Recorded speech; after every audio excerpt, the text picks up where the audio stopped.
Hi, everyone. Thank you for joining us for our No Tech for Apartheid event today. So we're going to have two panels. First one that I'm moderating here with my wonderful panelists, Marwa Fatafta, Monia Shtaya, and Matt Mahmoudi.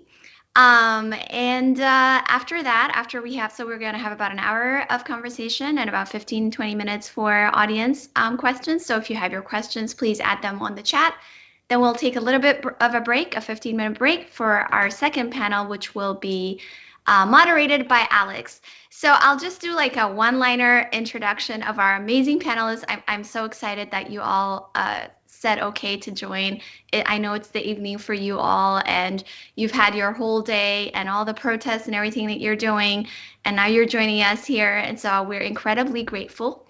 So Marwa leads Access Now's policy and advocacy work on digital rights in the MENA region. Mona's campaigns and partnerships manager for the MENA region and corporate engagement lead at Digital Action. And Matt is a researcher and advisor to on artificial intelligence and human rights at Amnesty Tech and co-author of Digital Witness. And you have another book coming out too, right, Matt?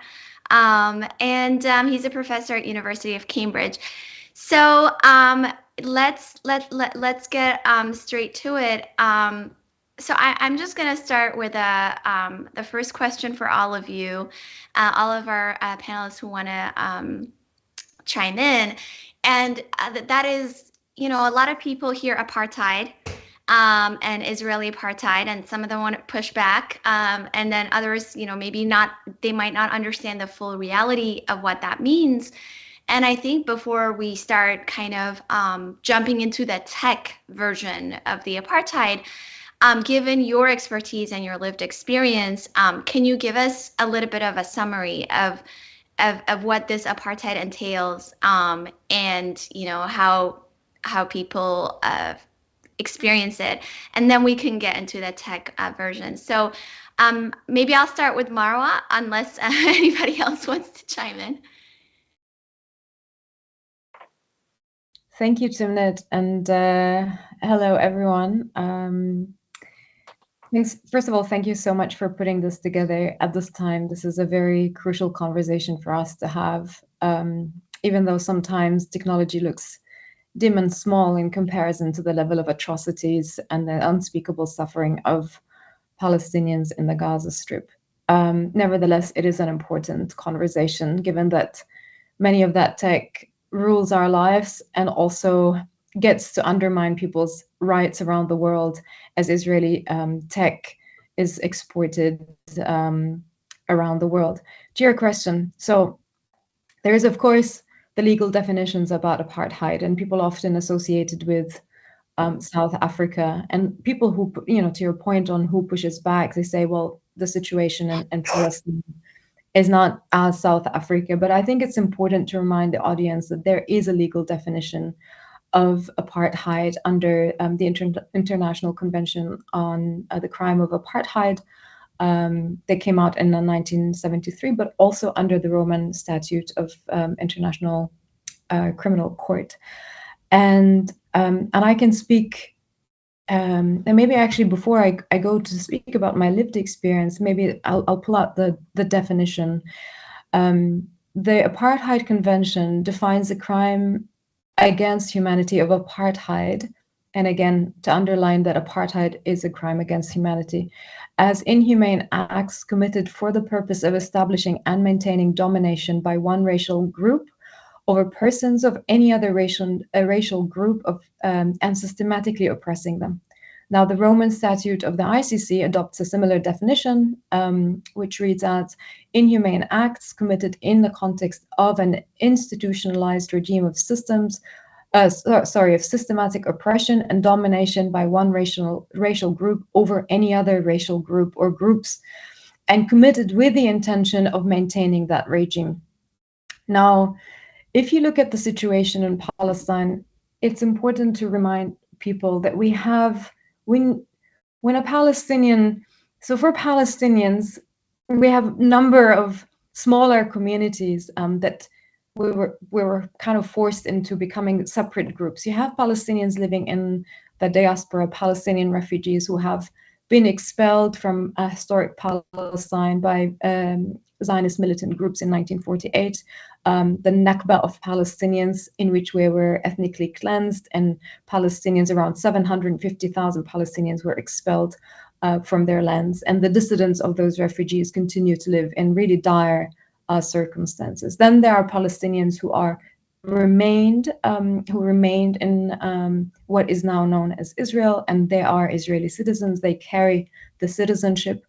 And then there are Palestinian residents of East Jerusalem. Those people are not citizens, but have residency, and the residency can be revoked at any point if the Israeli authorities deems it necessary. And then there are Palestinians live in the West Bank. I come from the West Bank. And then we have Palestinians living in Gaza. And each one of us have a different ID tier system. And that gives us different access and also rights. I'll speak about my experience as a Palestinian who comes from Hebron, which a city in the West Bank, which is often described as the microcosm of how clear-cut the situation or the apartheid regime is in occupied Palestine. As a start, my West Bank ID means that I'm not able to visit Gaza. I'm not able to visit East Jerusalem or historic Palestine or Israel proper. The Israeli civil law does not apply to us. We're ruled by military orders. Mind you, settlers that do live, as in Israeli Jewish settlers that do live in illegal Israeli settlements in the West Bank, have civil law apply to them, but we don't. And when we talk about digital rights and apartheid tech, it also means that, for example, Israel doesn't recognize that the right to privacy granted by the International Covenant on Civil and Political Rights apply to us. It maintains a certain interpretation of international law whereby, as a state, it is not obligated to uphold, respect, and promote human rights, including the right to privacy in occupied Palestinian territories, including the West Bank. Which that means in reality is that they can deploy surveillance technologies, test them on Palestinians without any protection, which does apply to Israelis. As a matter of fact, they have a strong data protection law from the 80s that these laws don't apply to us. In Hebron, and I know I want to give the room to my colleagues to speak also, but in Hebron, for example, in the old city of Hebron, there used to be one of the, and for those who have ever been to Hebron or know about Hebron, we're known for being traders, from time immemorial. And so one of the main streets, like really an economic artery of the city, it's called Al-Shuhada Street, which means in Arabic, the street of martyrs. It was buzzing with shops, with restaurants, with really like a buzzing economic center of the city. In the 90s, after there was a terrorist attack in Al-Ibrahimi Mosque, where Palestinians praying at dawn were killed by an Israeli settler, the state of Israel decided to cut the Ibrahimi Mosque to give part of it to Israelis and part of it for Muslims, but they also shut down that street. That street, I've never set foot on that street because Palestinians are not allowed. It's a sterilized street where Palestinians are not allowed to walk on, whereas Israelis and Israeli settlers do. I know of a number of families where they can't even, who still remain there, that cannot even leave their houses. I know of one old lady that lives with her disabled daughter. They cannot leave their house without a permission from soldiers who continue patrolling the streets, without getting a permit from them, even if she wants to go grocery shopping. So life has been hell, but also in terms of access and rights, it's even for those of us who come from that city from centuries. I mean, this is where we live. It's our ancestral land. Are not able to have access to it where, of course, Israeli settlers do. So you see the levels of domination and suppression and the systematic oppression and domination by one group over the other.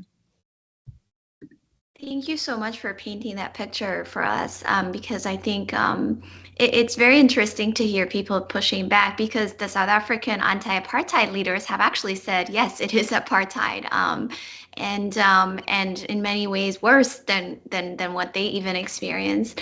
I'm wondering, Mona, if you would like, if there's anything you want to add to that picture that Marwa painted for us. Thank you, Timnit. So just because you touched on South Africa, and I've been to South Africa, I spoke to people who were there, like to young generation and to old generation, and who've experienced like the apartheid in South Africa. I think we in Palestine have a different experience about that one in South Africa. The whole involvement of tech industry in Palestine, and how is that worsening our lives in Palestine, putting our lives at risk, is also different experience. I'm coming also from the West Bank. My family are from Salfit, which has one of the biggest settlements outposts in the West Bank, and I personally live in Ramallah. To visit my family, like I need to the normal type of road that we need to drive is around 35 minutes. However, because we have two Israeli military checkpoints, I need to pass through them, which is like heavily loaded with surveillance industry, and we might be stopped by the Israeli soldiers, might be checked. Even our mobile phones now with those days might be checked, and they also might be checking your messaging apps, your private pictures, and so on and so forth. This means that there's extra layer of struggle whenever it comes to moving between cities in the West Bank. And here I'm speaking about like fragmented people between Gaza Strip, between West Bank, Jerusalem, and then Palestinian citizens of Israel. So also Palestinians in diaspora. So we're speaking about fragmentation for people. We are speaking about Pantostans because we are living in different cities, closed cities that could be closed at any moment by a checkpoint, which is there, and it exists. Like you can see it. You can see the watchtower, and just by a decision they can close that. And we've also seen how they also can have the communication blackout, which means that you are living under full siege in the city with a communication blackout by just a decision from an Israeli soldier. So that's like another layer that I thought to add, because I also have been to South Africa and I've seen and heard people's experiences there.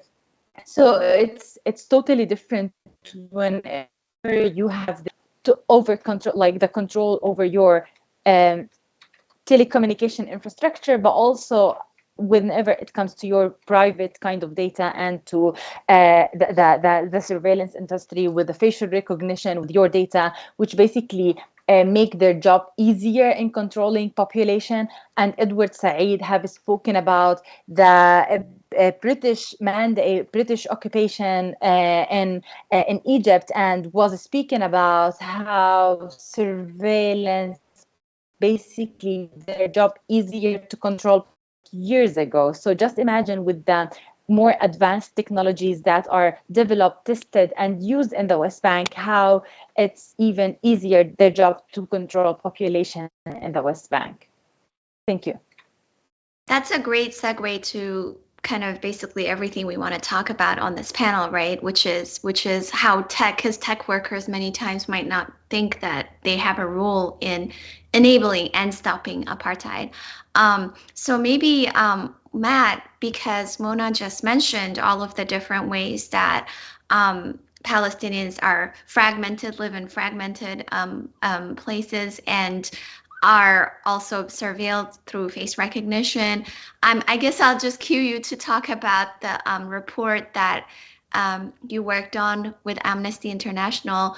I think the title is Automated Apartheid, How Facial Recognition Fragments, Segregates, and Controls Palestinians in the OPT. Can you elaborate on, maybe can you give us an executive summary of this report and tell us, maybe elaborate on, what you found?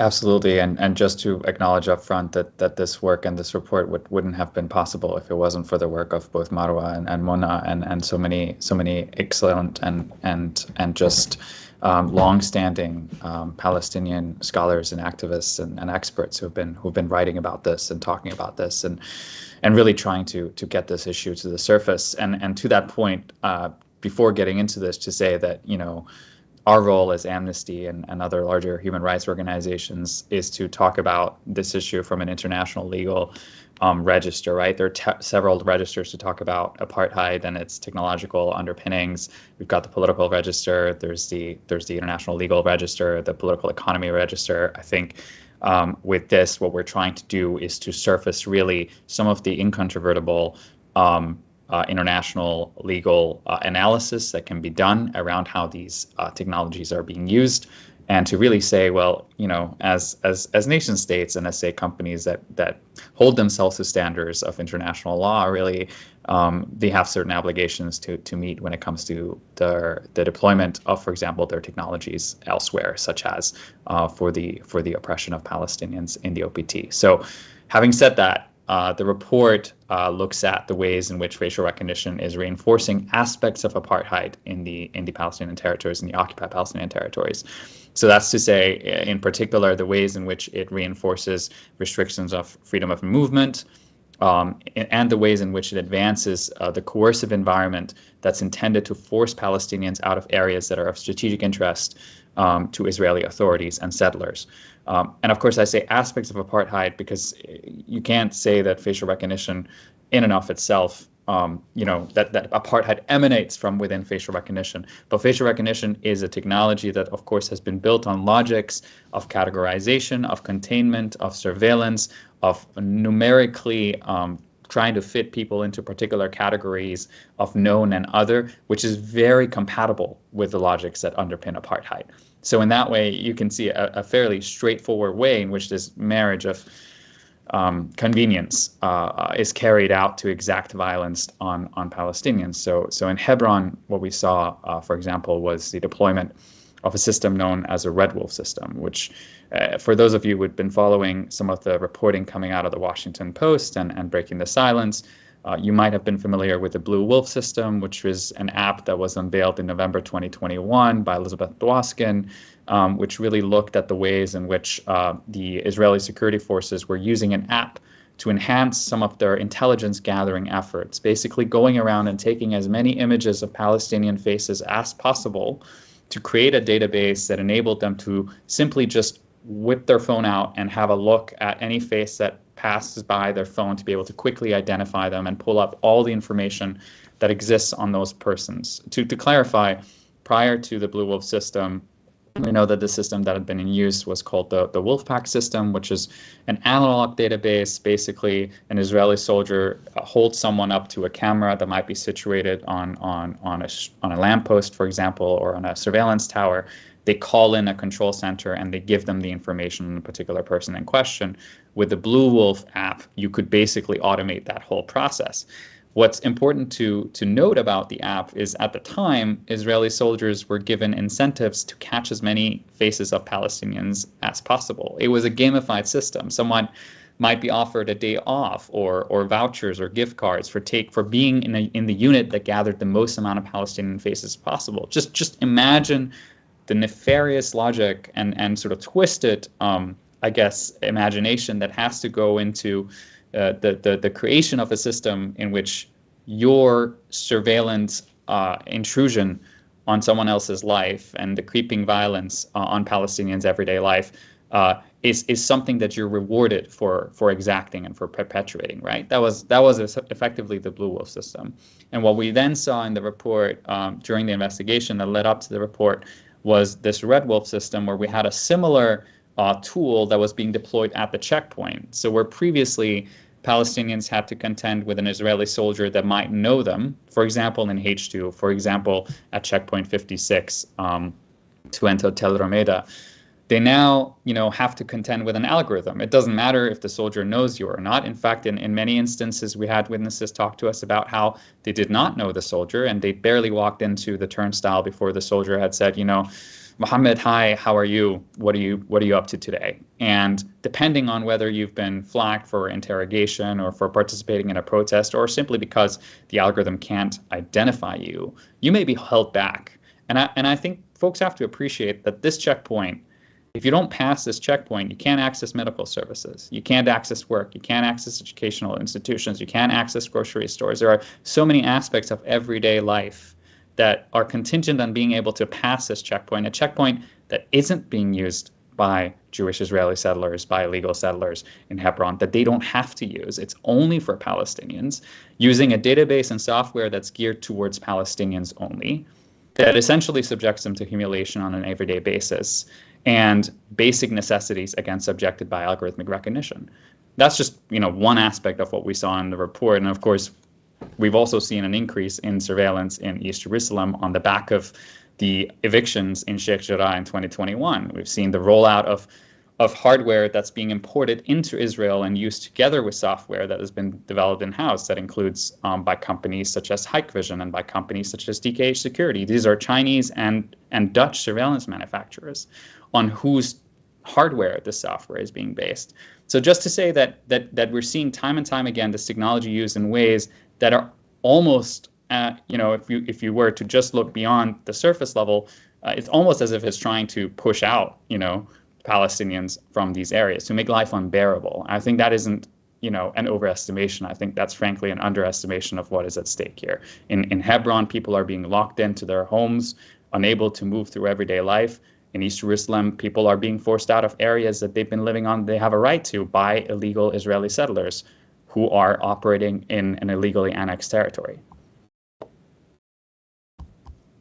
I find it interesting how normalized it is to assume that Palestinians should just leave their land. When we wrote our DARE statement, our ceasefire now and no tech for apartheid statement, there were a whole bunch of comments asking us why we're not asking Egypt and Jordan to let in Palestinians. And we're like, this is not about, I don't know how to answer that question.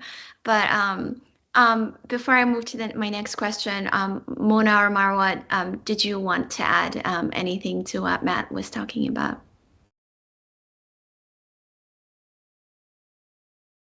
I think just to say that Matt's investigation has been very illuminating to really understand from a technical point of view how exactly these technologies are deployed to automate and hence make more convenient for the Israeli military to implement that apartheid system. We'll speak more about that at least in Hebron, my city, but I think Matt has done an excellent job. I think that report, if people haven't read it, they should absolutely do so after this panel. Okay, yeah, we have so much ground to cover, but it's okay if we don't cover all of it. So I guess, okay, so we've talked about face recognition. There are two other things that Marwa and Mona, you've extensively written about. Maybe I'll start with you, Mona. You have been writing a lot about social media platforms, and so I was just wondering if you can give us a little bit of a summary of the social media landscape, and how all the different platforms are affecting Palestinians and what they're doing. I also know that you were shadow banned, and maybe you can tell us what that is and what happened to you and why. Yeah, of course. So basically, just like a starting point, social media violations didn't start with the ongoing crisis. It is historic. It started way before, years ago, and it comes on different levels. And there are two main elements that we should start highlighting whenever we are speaking about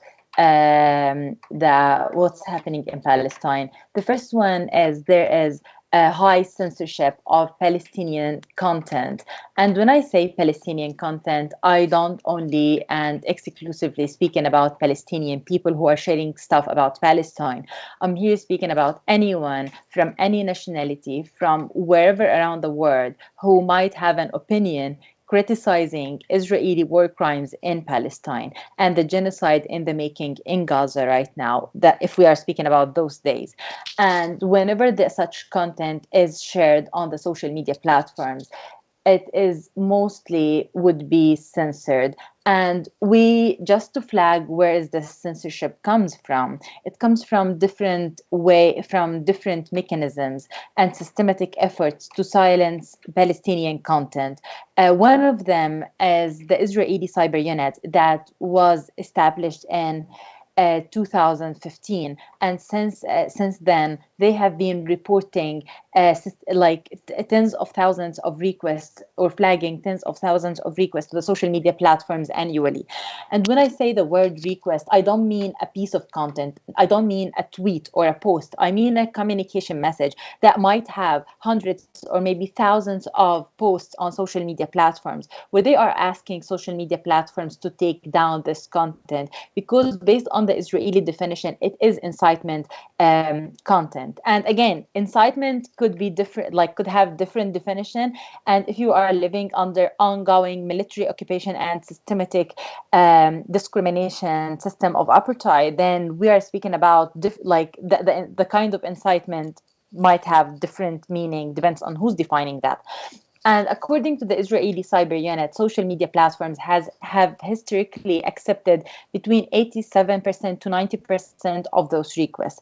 More recently, during this current crisis, the Israeli cyber unit, in the first maybe 45 days of the crisis, they sent over 9,500 requests to the social media platforms.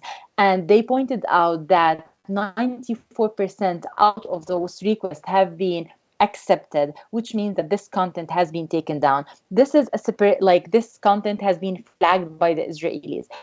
But there's also the platform itself, where they are settled for Palestinian content.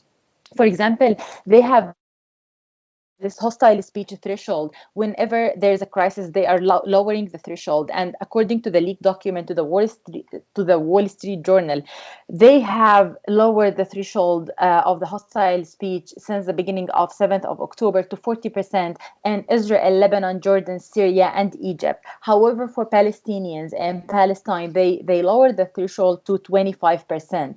Which means that sometimes content that doesn't violate any community standard, but if there is suspension that this could be violating up to 25%, it would be censored.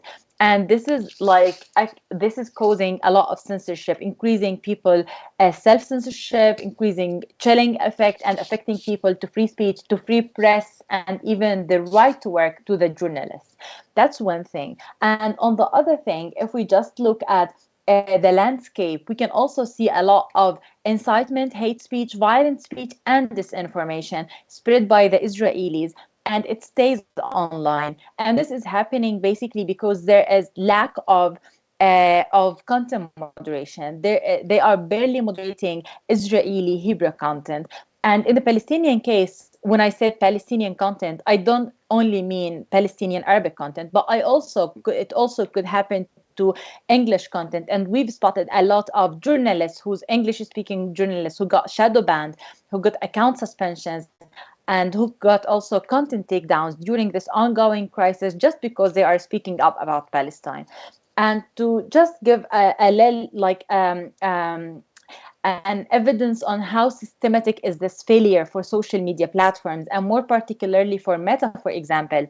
In May 2021, when the Israeli forces were trying to forcibly displace Palestinians in Jerusalem, and they also were on attack against Gaza Strip for 2 weeks or for 12 days, At that time, we were like a group of civil society organizations on the local, regional, and international level. We're calling on Meta to investigate what happened, and we call to have like a human rights due diligence on how Meta is moderating Arabic Palestinian content versus how they are moderating the Israeli Hebrew content. The results of this human rights due diligence came out in September 2022. And it was conducted by an independent network, which is the BSR network, and they were hired by Meta, confirmed our arguments that Meta's content moderation policies are biased against Palestinians, denying Palestinians the right to free speech, gathering and assembly, political participation, as well as non-discrimination online. And this is like a starting point, and the main cause happened like around this report in 2021. The results came out in 2022. Since then, we were pushing Meta to implement the 20 recommendations that came in that report. In September 2023, Meta reported to their oversight board that they achieved working on their hostile speech classifier in Hebrew. As soon as this crisis started, we can see how the hostile Hebrew speech is all over the networks and nothing is moderated there. And when the Wall Street Journal documents were leaked, they said that they didn't have enough data to train this hostile classifier, which means that they didn't achieve. They started the work, but it's never achieved. This is one of the mistakes, but also there is systematic issue whenever they are dehumanizing, labeling Palestinians, and substantially contributing to normalize anti-Palestinian racism. There has been issues with WhatsApp, with Instagram, among other platforms. And every single time there is always mistranslation or misrepresentation for Palestinians and linking Palestinians with terrorists and tourism. And every single time they are claiming to have this mysterious glitch. Wherever something happened, they would say we have a technical glitch. And unfortunately, those technical glitches only happened with Palestinians among other oppressed communities in the global majority countries. And this is like the highlight of that, but it's substantially contributing to labeling us and to stereotyping us. And to suppress our voices in a time where we can't even find a fair international mainstream media coverage for what's happening in Palestine. We're also seeing how international mainstream media sometimes are trapped with the disinformation that has been spread all over by Israeli politicians on the platforms. So that is part of what's happening in Palestine. There's a lot going on, but I'm also mindful of the time and of my colleagues who also want to No. I mean, this is all, part of all of the stuff that we're discussing. Why did you get shadow banned? What happened? So I got shadow banned twice, and those two times happened actually after two analyses that I've shared. The first analysis I wrote and published with the Tahrir Institute for Middle East Policy, where I served there as a non-resident fellow. And at that analysis, I basically criticized social media platforms and how they are contributing to have like kind of one-sided narrative, because they are over moderating Palestinian content and under moderating Israeli content. And I was giving like live examples on that. And the other time, or the second time, I flagged this issue. I reported that. They said that they fixed that, and I saw that the reachability on my account has improved. It wasn't as before, but it was improved. The second time, it basically happened when I published my second analysis around how Meta's platforms are contributing or how normalizing anti-Palestinian racism, and this one was published with the Middle East Institute. And immediately I got shadow banned after that. And it's like so far I'm still shadow banned and nothing is fixed there. And it's just like shadow banning. It means that they would reduce your visibility, reachability, so people won't be able to see your content. Even like my friends, some of them, my close friends, won't be able to see my content unless they come to my account to see if I published anything. So people won't be able, and historically people were only linking that with the stories, where your viewership for the story, which basically lasts for 24 hours, like is reduced to the minimum. But in my case, I also can see the insights, and I can see that numbers of the posts themselves are also like dropped majorly. And I'm speaking about 1% of like the main post that was shadow banned got 1% of the main reachability of the previous post. And like we're speaking about a huge drop in the viewership and in the reachability. Although the second post, which is shadow banned, was published by major accounts. Some of them have almost million followers, and others have over like 200k, 300k to 700k. So it's just fascinating to see numbers and to see how they are also responding to that, because there is no justification for such a thing. So yeah, that's why I was shadow banned. I'm gonna get back to social media in a bit, but I wanted to ask, so we've discussed social media, face recognition. Marwa, you've also written extensively about surveillance of Palestinians for a while now from all angles. And you've also written about the shutdowns. You mentioned the internet shutdowns and how frequent they are. And you wrote co-authored a report recently on the internet shutdowns in Gaza. I'm not, with Israel's bombing targeting network installations. I was wondering if you can give us, a little bit of a summary of some of these issues, like some of the internet shutdowns, and if you did want to expand on surveillance, you can do that as well. All right, thank you, Timnit. So the situation in Gaza, I think for people to understand the information blackouts that people are experiencing while they're trying to survive under heavy bombardment, it's important to note that the entire Palestinian ICT infrastructure is and has been under the full control of the Israeli authorities.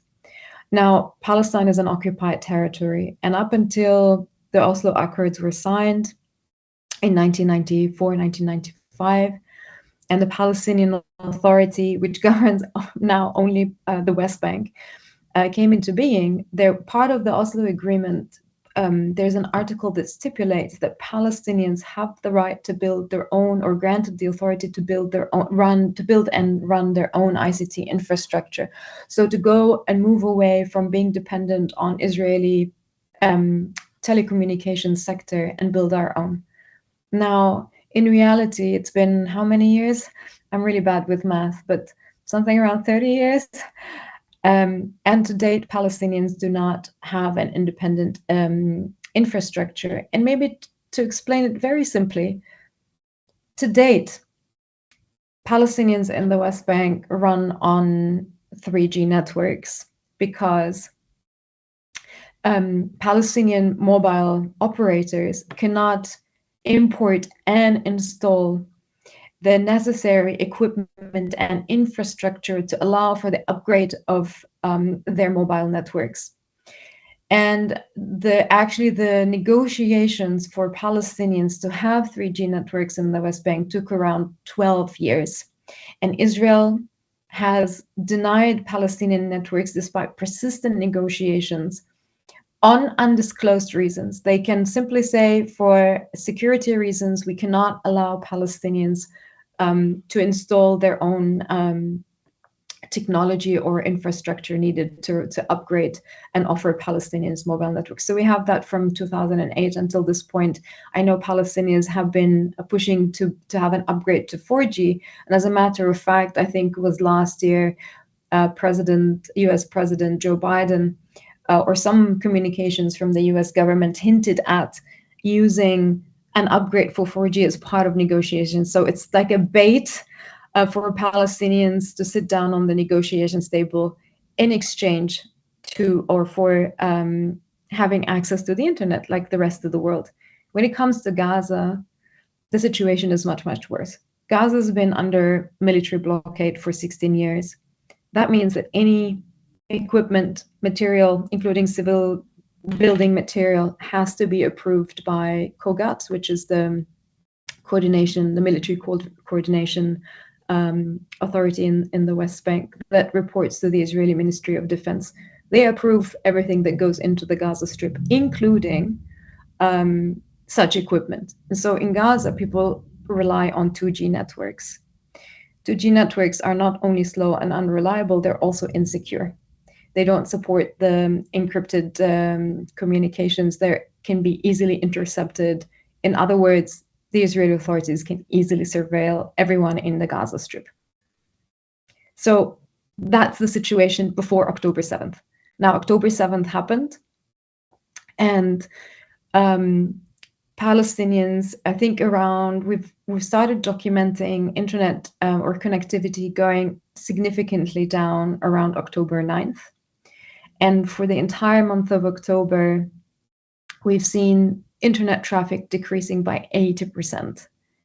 Now, there are multiple reasons or multiple layers for that. One is the deliberate targeting of cell towers, of cable networks, and even the bombardment of internet service providers' offices. The offices of Jawal, Paltel, Alphanet, Fusion have been bombed on October 8th. So there is this heavy bombardment, and even now with the ground invasion, we're hearing reports that wherever the Israeli army advances, they do deliberately demolish or destroy cell towers and electricity cables. The second thing is, of course, on the 9th of October, the Israeli authorities announced that there will be a complete siege on the Gaza Strip, meaning that there is no water, no food, no medicine, and no fuel entering the Gaza Strip. That means that many network operators simply ran out of fuel. Now, Paltel, which is one of the biggest Palestinian telecommunications company, had developed over the years a system to survive that targeting, because I think it's important also to note that even though the internet shutdown is the most egregious and unprecedented we've documented in the history of Palestine, but it's not new. So every war on Gaza, there's been deliberate targeting of ICT infrastructure, including in May 2021, in the war in 2014, in the war in 2011. So there is a system of targeting internet and telecommunications infrastructure as a weapon of war. Now because of the Paltel, they've developed a system whereby if the main supply of electricity goes down, it automatically transfers to solar panels to continue running the system. If that also gets destroyed, which has been the case, I mean, Israeli authorities, the military has been targeting deliberately solar panels, water tanks, among other essential functions that can allow Palestinians to survive and continue a sort of a civil coherence and order despite the suffering. And in November 17, Paltel announced that they ran out of fuel. The solar system doesn't work anymore, and so the last kind of lifeline is these emergency batteries that can run only for 24 hours. And they've announced that we're going to shut down if no fuel is allowed into the Gaza Strip. And that was the case. The entire system shut down for 33 hours until fuel was allowed in, and UNRWA, which is the UN refugee agency for Palestinians operating in Gaza, but also elsewhere in refugee camps, gave some fuel for Paltel, because UNRWA at that day was not able to continue its humanitarian operation. Now, the third reason or factor behind internet blackouts in the Gaza Strip is, of course, the deliberate targeting and the deliberate shutdown of telecommunications from the Israeli authorities.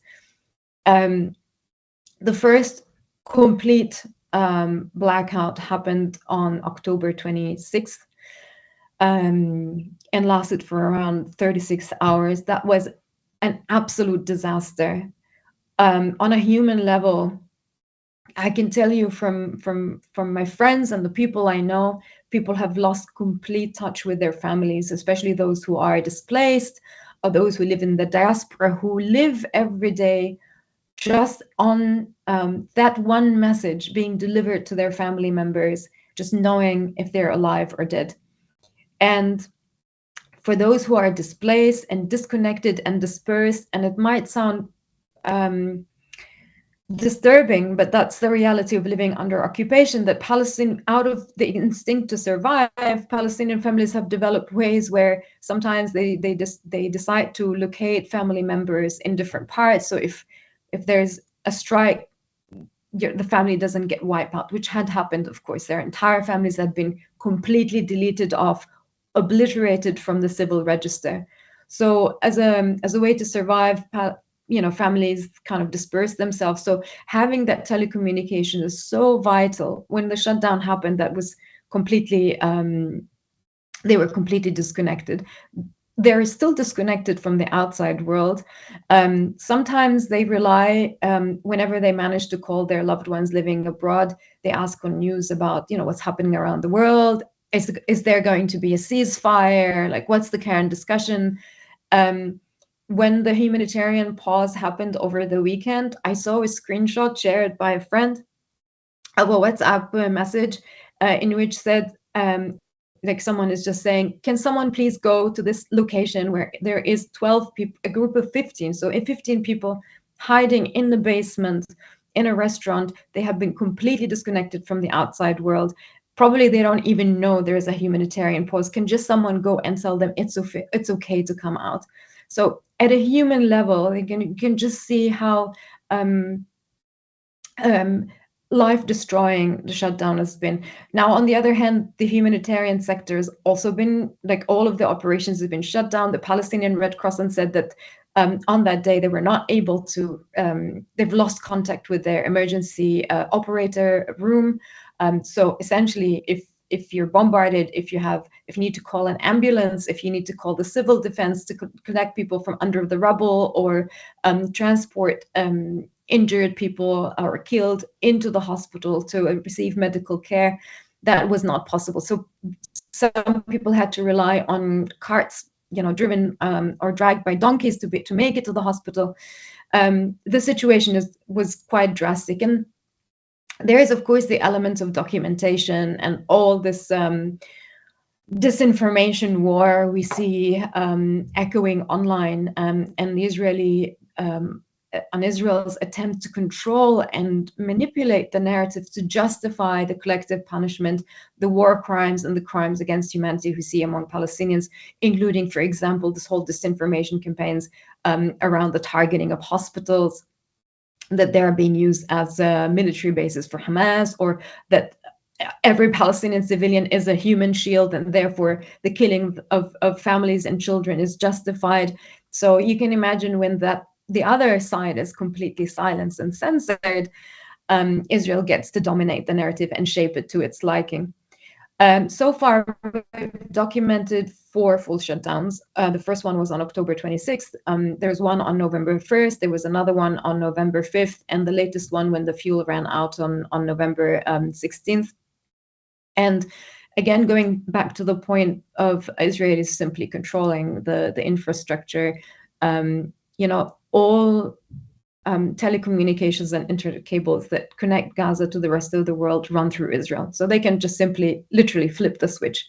And that's not something that the Israeli authorities have been necessarily shy about. The Israeli Minister of Communications had issued a reporting of its activities during this war, in which they stated quite clearly their intention looking into the potential of shutting telecommunications and internet networks in the Gaza Strip. So again, like, the internet access being used as a weapon of war.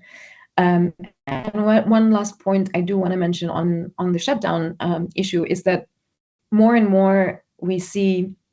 I mean, Access now runs the Keep It On Coalition, which is a global coalition of around 300 civil society organizations working to fight internet shutdowns around the world. And we have seen in recent years the increased targeting of ICT infrastructure in context of war. So they become military targets. We've seen it in Ukraine. We've seen it in Yemen. But Gaza this situation is incredibly unique in the ways that the different ways that the internet has been choked and controlled, and also in the fact that for civil society, it's been really hard for us to provide support to people on the ground. How can you, for example, repair the infrastructure damage when you cannot when no one can go in and no one can get equipment? Or other scenarios that worked in Ukraine, such as Starlink. I'm not advocating for Musk, which is now in Israel, but even that solution wouldn't work in that context. Getting, let's say, foreign SIM cards also won't work in the context of Gaza, because how can you get them in? We've managed sometimes to get them in Sudan and other places.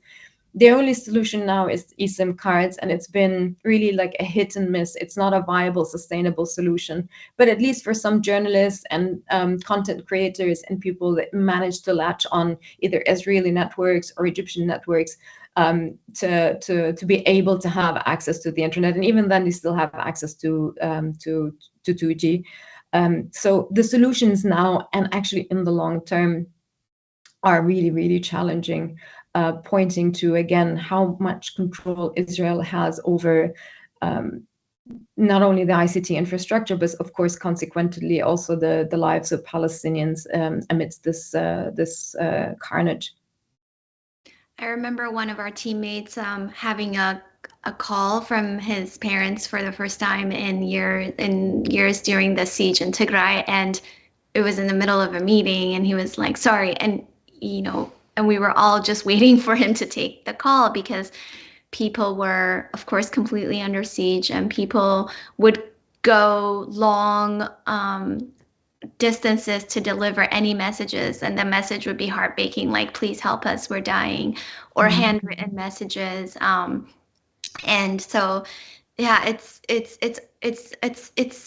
to me, it's been interesting to see the differences, but also just the way in which genocide is done. And like, there's a playbook that they all sort of kind of, follow. And then the denials have also been just it also seems the same exact kind of story. Human shields, everybody's Hamas, it was kind of a similar thing that we saw. I cannot believe it, but we've talked for about 55 minutes now, and I'm going to try to incorporate some of our audience questions here. And so, Matt, I just wanted to get to you before our the next set of questions, which is that, and I know Marwa has said this too, which is that, so in your book about borders, I think you have a chapter about Israeli technology too, in the book that you edited, the new one, which hasn't come out yet, right? Sorry, yeah. But anyways, I saw that there's a chapter on that. And Marwa has also talked about how, a lot of people have talked about how many people experiment on Palestinians first. I mean, that tech that is exported around the world is first experimented on Palestinians and then refugees around the world. Can you tell us a little bit about that?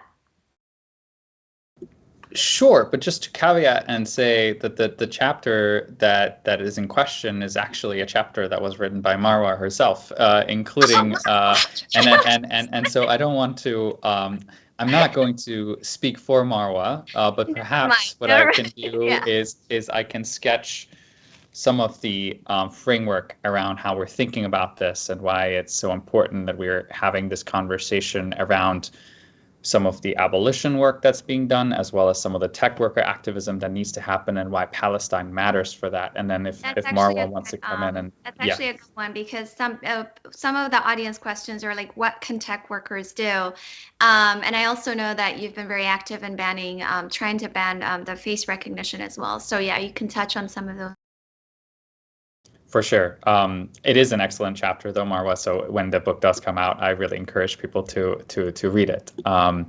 So in this upcoming book, which is called Resisting Borders and Violent Technologies of Violence, excuse me, which we've edited together with Mizuya Izeki and Colleen Schupfer.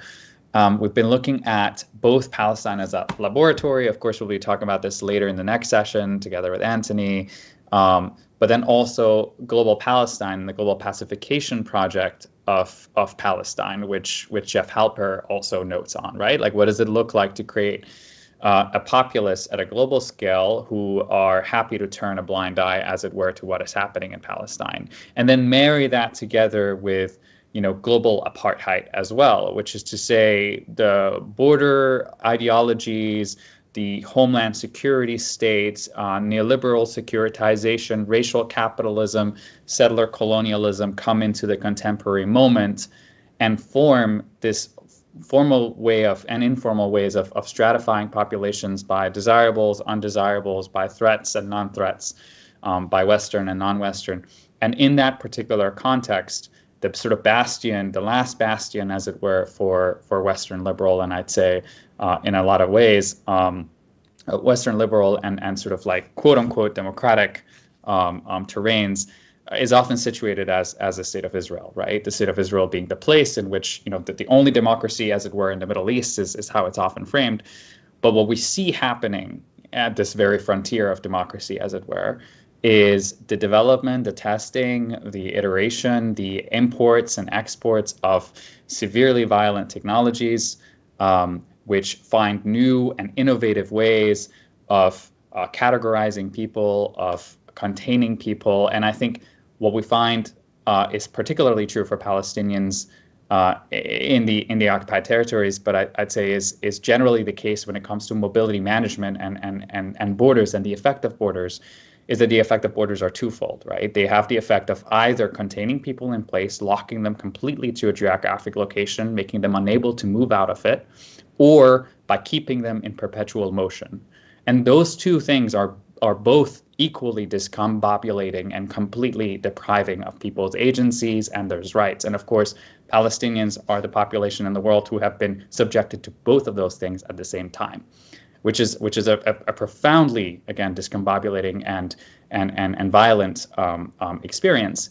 And so to have a population that you can force to move about as much as you want, or you can force to move to remain in place, is a unique opportunity for technologists. It's a unique opportunity for governments that enter contracts with technology companies to develop and test with very minimum liability issues technologies that can then be exported and support a political economy that's underpinned by the oppression of Palestinians, as it were. So in this book, we try to both pay attention to, in Marwa's chapter especially, the ways in which that is happening, but also the ways in which those same logics play out in different terrains, and why we need to resist both in Palestine, but also beyond, but also thinking about, again, the original sin that's happening, as it were, in Palestine and to Palestinians.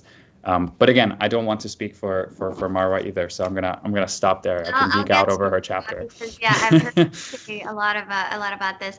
Matt, I guess maybe moving on to the audience questions. What can tech workers do? That's one of the questions. What can tech workers? Jumping in here, so as tech workers, I think there's a number of things that you can do. Of course, I understand that part of the frustration is all we can do really just to advocate for responsible tech usage. And I'd say no. I think tech workers are, as it were, the bread and butter of the technology companies themselves. Without you, there is no product. And so really, I think there's a lot to be done. Of course, people are at different levels of privilege and levels of ability to engage in the kinds of resistance that may be required for a moment like this and for future moments. But part of those include, for example, refusal, right? We talk about neo-Luddism a lot now, and I think neo-Luddism rooted in sort of a tradition of the early 18th century Luddites of Manchester who came out and protested against the textile automation to say that, look, we can't before this technology because it's concentrating wealth in the pocket of very few people and depriving the livelihoods of the rest of us. Now we're in a moment in which not only is that happening, but it's specifically oppressing particular people. And so to say that not only are you not benefiting as tech workers per se, of course you are financially, but to say that like nobody is gaining greater prosperity from the oppression of other people outside of that very small minority. You have a duty, as it were, could see yourself as in a position to breaking up that pipeline, right? That pipeline that enables that same sort of automation that creates a sort of a mundane oppression and violence against Palestinian people, and that will come for the rest of the world as well, eventually. So resistance, refusal, it looks like saying no, it looks like forming chains around companies, it looks like the outcome of Project Dragonfly. It looks like saying, no, we won't build Nimbus. It looks at investor activism. It looks like going to university campuses and blocking recruitment events by certain companies that are developing products such as Nimbus and others that are being sold to Israeli authorities to be used against Palestinians. There are a number of form factors that this takes, but it's not just advocating for responsible tech usage. Sometimes it's about saying no to tech usage, period. That's a great response. I was gonna go to Mona. Same question, but also I'm gonna weave in my other question that I had over here, which is similar to an audience question. So there's a few questions in one, actually. We've been talking about social media issues, but also the only way, at least I've been able to see Palestinian voices for me has been on Twitter. I'm just never gonna call it X. And then it's not going to happen. And then they're also complaining about TikTok, right? They're like, we have a TikTok problem. What's going to, And so I guess I have a question about that, right? On the one hand, this is where we're, the new generation, Gen Z, I think they've been amazing. And like some people have been talking about, how they've been able to communicate on TikTok. And I was just wondering about your views on that.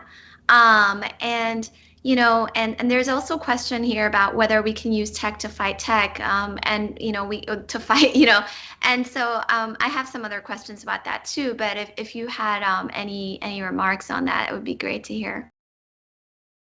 Yeah, thank you, Timnit, for starting this. It's actually, when we are speaking about the current social media or the big tech, let's start with that, because the other tech companies that we could think about them as alternative are not really big tech, and they joined the party later, like they were a bit late. So like this is like an initial point to start with that.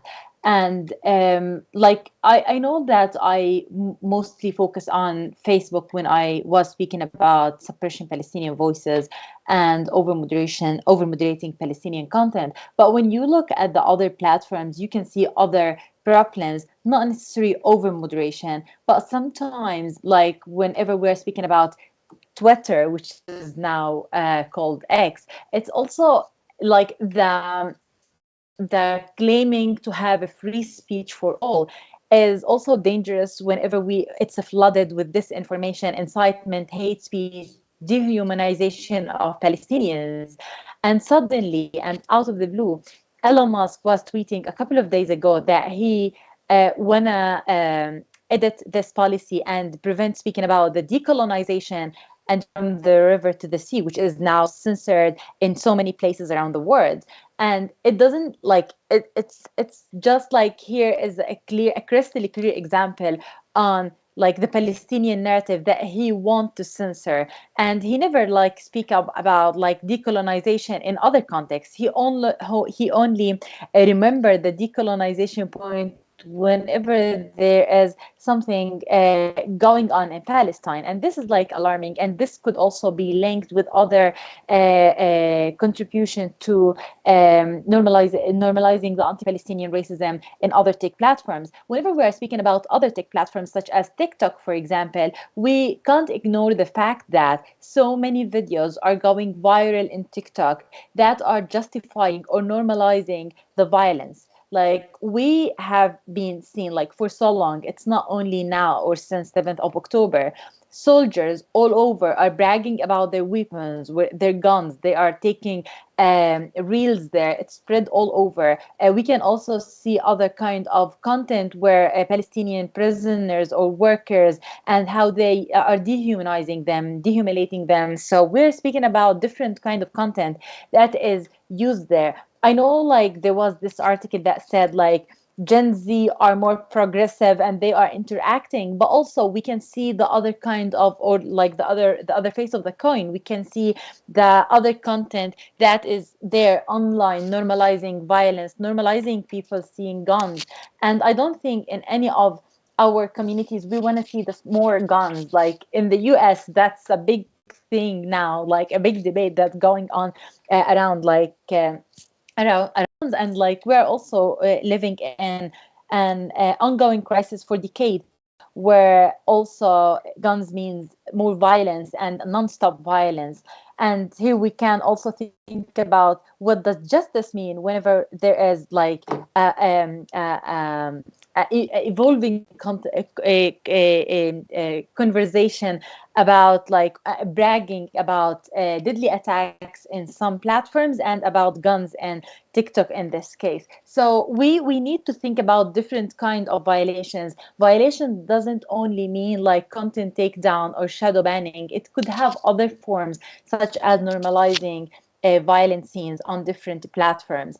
That's from one hand, but also whenever we are speaking about the alternative platforms such as Mass Student, and there was like a rising Arabic like Arab platform called Baz.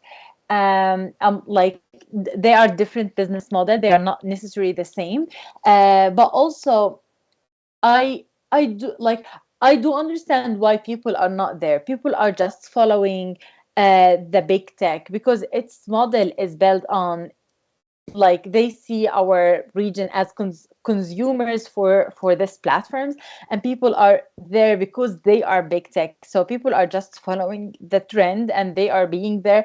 They don't think about just going to the other platform because also so many like whenever we are for example speaking about TikTok, Twitter, we all know that so many decision makers are on Twitter. So people also think about that from one hand.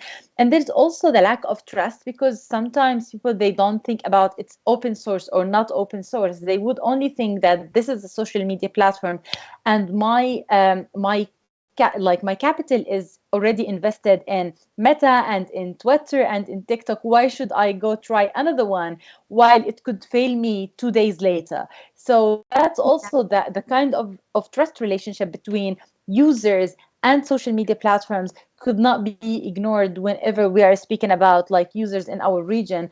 And this is not only for Palestinians, we're also speaking about like people in other Arab countries, especially after the democratic revolutions that have happened in 2010. So there are different factors that is contributing to the status quo that we are living. But those are the main things that came to my mind whenever I think about like alternative social media platforms and how people also like I think we still also need some time to understand what does alternative mean also in the political economic context and the decolonization and like the whole conversation about having anti-colonial and anti-capital movement whenever we are speaking about tech industry. Um, that's a great summary of where we are on the social media landscape. Marwa, coming back to you, I can't even believe it. We have 5 minutes. It's just, I really do want you to talk a little bit about the how a lot of tech is experimented on Palestinians and exported. We're going to touch on that more in the next panel because Antony spoke, and we're also going to touch more on tech workers in the next panel because Caroline Hunter, who was a big part of the anti-apartheid movement, is there. Ariel Koren, who is got pushed out of Google because of the No Tech for Apartheid movement, is there. So we do want tech workers to come out of this feeling like you can do something about it. I just want to let people know that we're going to take after this one, we're going to take a short break, 10-15-minute break, and then the next one will start. But Marwa, 2 questions, because I really need to, sorry, this questions. One is, yes, the first question that I asked, and the second one is, you have mentioned that a lot of people who should be speaking up or organizations who should be speaking up aren't. And so maybe, are you seeing a difference there? I think maybe we need a call for organizations to speak up. And Mona, I'll repeat again. You said that, tech workers inside, you see them, the ones who are speaking up. So maybe we can close with, what tech workers can do and who's been speaking up and who's not. But Marwa, I'll come back to you first. And so a little bit about the tech that's been experimented, and maybe a preview to your chapter. I forgot that you were the one who wrote it, and also just like your reflections on the silence basically from the organizations who should be speaking up right now. Okay, and I have 5 minutes. Challenge accepted, because the surveillance part it's where would I begin? The establishment of Israel as a state has been enabled by the surveillance of Palestinians. You need surveillance in order to control a population. So that's like number one. And so the Israeli way of surveilling Palestinians have developed really from, building network of informants everywhere, to the point that it's now common culture among Palestinians that Israel is almost this omnipresent God that knows everything about you, everything, including the very, very innate details or thoughts in your mind. Maybe it is exaggerated, but that's, of course, the product or the outcome of decades of invasive surveillance. Now, for the tech side, of course, Matt has done a wonderful job explaining how that got automated through the use of biometric surveillance technologies. But I want to highlight here how the technology is deployed. As I said, we are ruled by military orders. We do not have any safeguards, any rights when it comes to the collection, processing, and abuse of our personal data and how that technology is installed and used against us. For example, all the blue wolf system, the red wolf system, we knew about them because of investigations. Like, the Israeli authorities will not tell you before they force you to take their biometrics, like, excuse me, can you sign whether you consent to the collection of your data? And there is a story that I open in this chapter of a family in Hebron where soldiers storm into a house, waking up children from the warmth of their bed in the middle of the night, line them up outside in their balcony and ask them to say cheese before they take their photos. That supplements the biometric database. Another example is the smart shooter, which I know, Timnit, you've been resharing that as an example. Again, horrified. I saw it first from you, but horrified. Yes, please tell us what it is. That again, Hebron at checkpoint 56, and that checkpoint is used by hundreds, if not thousands, of Palestinians every day. Kids going to school, people going to their work, students going to universities. And they use the biometric surveillance system, and then they deployed this weapon called Smart Shooter. Actually, the company is called Smart Shooter. That uses artificial intelligence and image processing that can enable the Israeli army to monitor and unlock static or moving target. So when a soldier can press the button or pull the trigger, the system allows it to shoot that target, basically. So it's a targeting system. It was installed on checkpoint 56. It's used as a crowd dispersing weapon, so it can fire what are they called? Plastic cover, rubber bullets, stun grenades. And when I saw that video, I got really disturbed because this is, as I said, it's a crowded checkpoint. It's a heavily militarized checkpoint, and that an Israeli soldier can, from their screen, decide on a specific target, and that could include children, and pull the trigger with ease. It's dystopian, but also out of curiosity, I went to the company just to understand who they are, what they do, what other equipment they sell. And not to my surprise, I saw some of their advertisement material in which that, of course, they sell to the rest of the world, in which the setting for that weapon was a Palestinian village. The targets were Palestinian men. And to the point of testing, like they test and prototype. So that company, for example, had a contract with the Israeli Military of Defense in 2019 to deploy those systems. And they first start with Hebron. For some reason, Hebron seems to be the hub of experimentation for that apartheid tech. And we see in other companies on their brochures, in conferences, that they sell this tech as, tested in high security or highly militarized or highly securitized situations. So, and Israel has been par excellence one of the governments that most capitalize on the homeland security industry, that they know how to fight terrorism, and they can sell it to other governments who are, hungry for such high tech.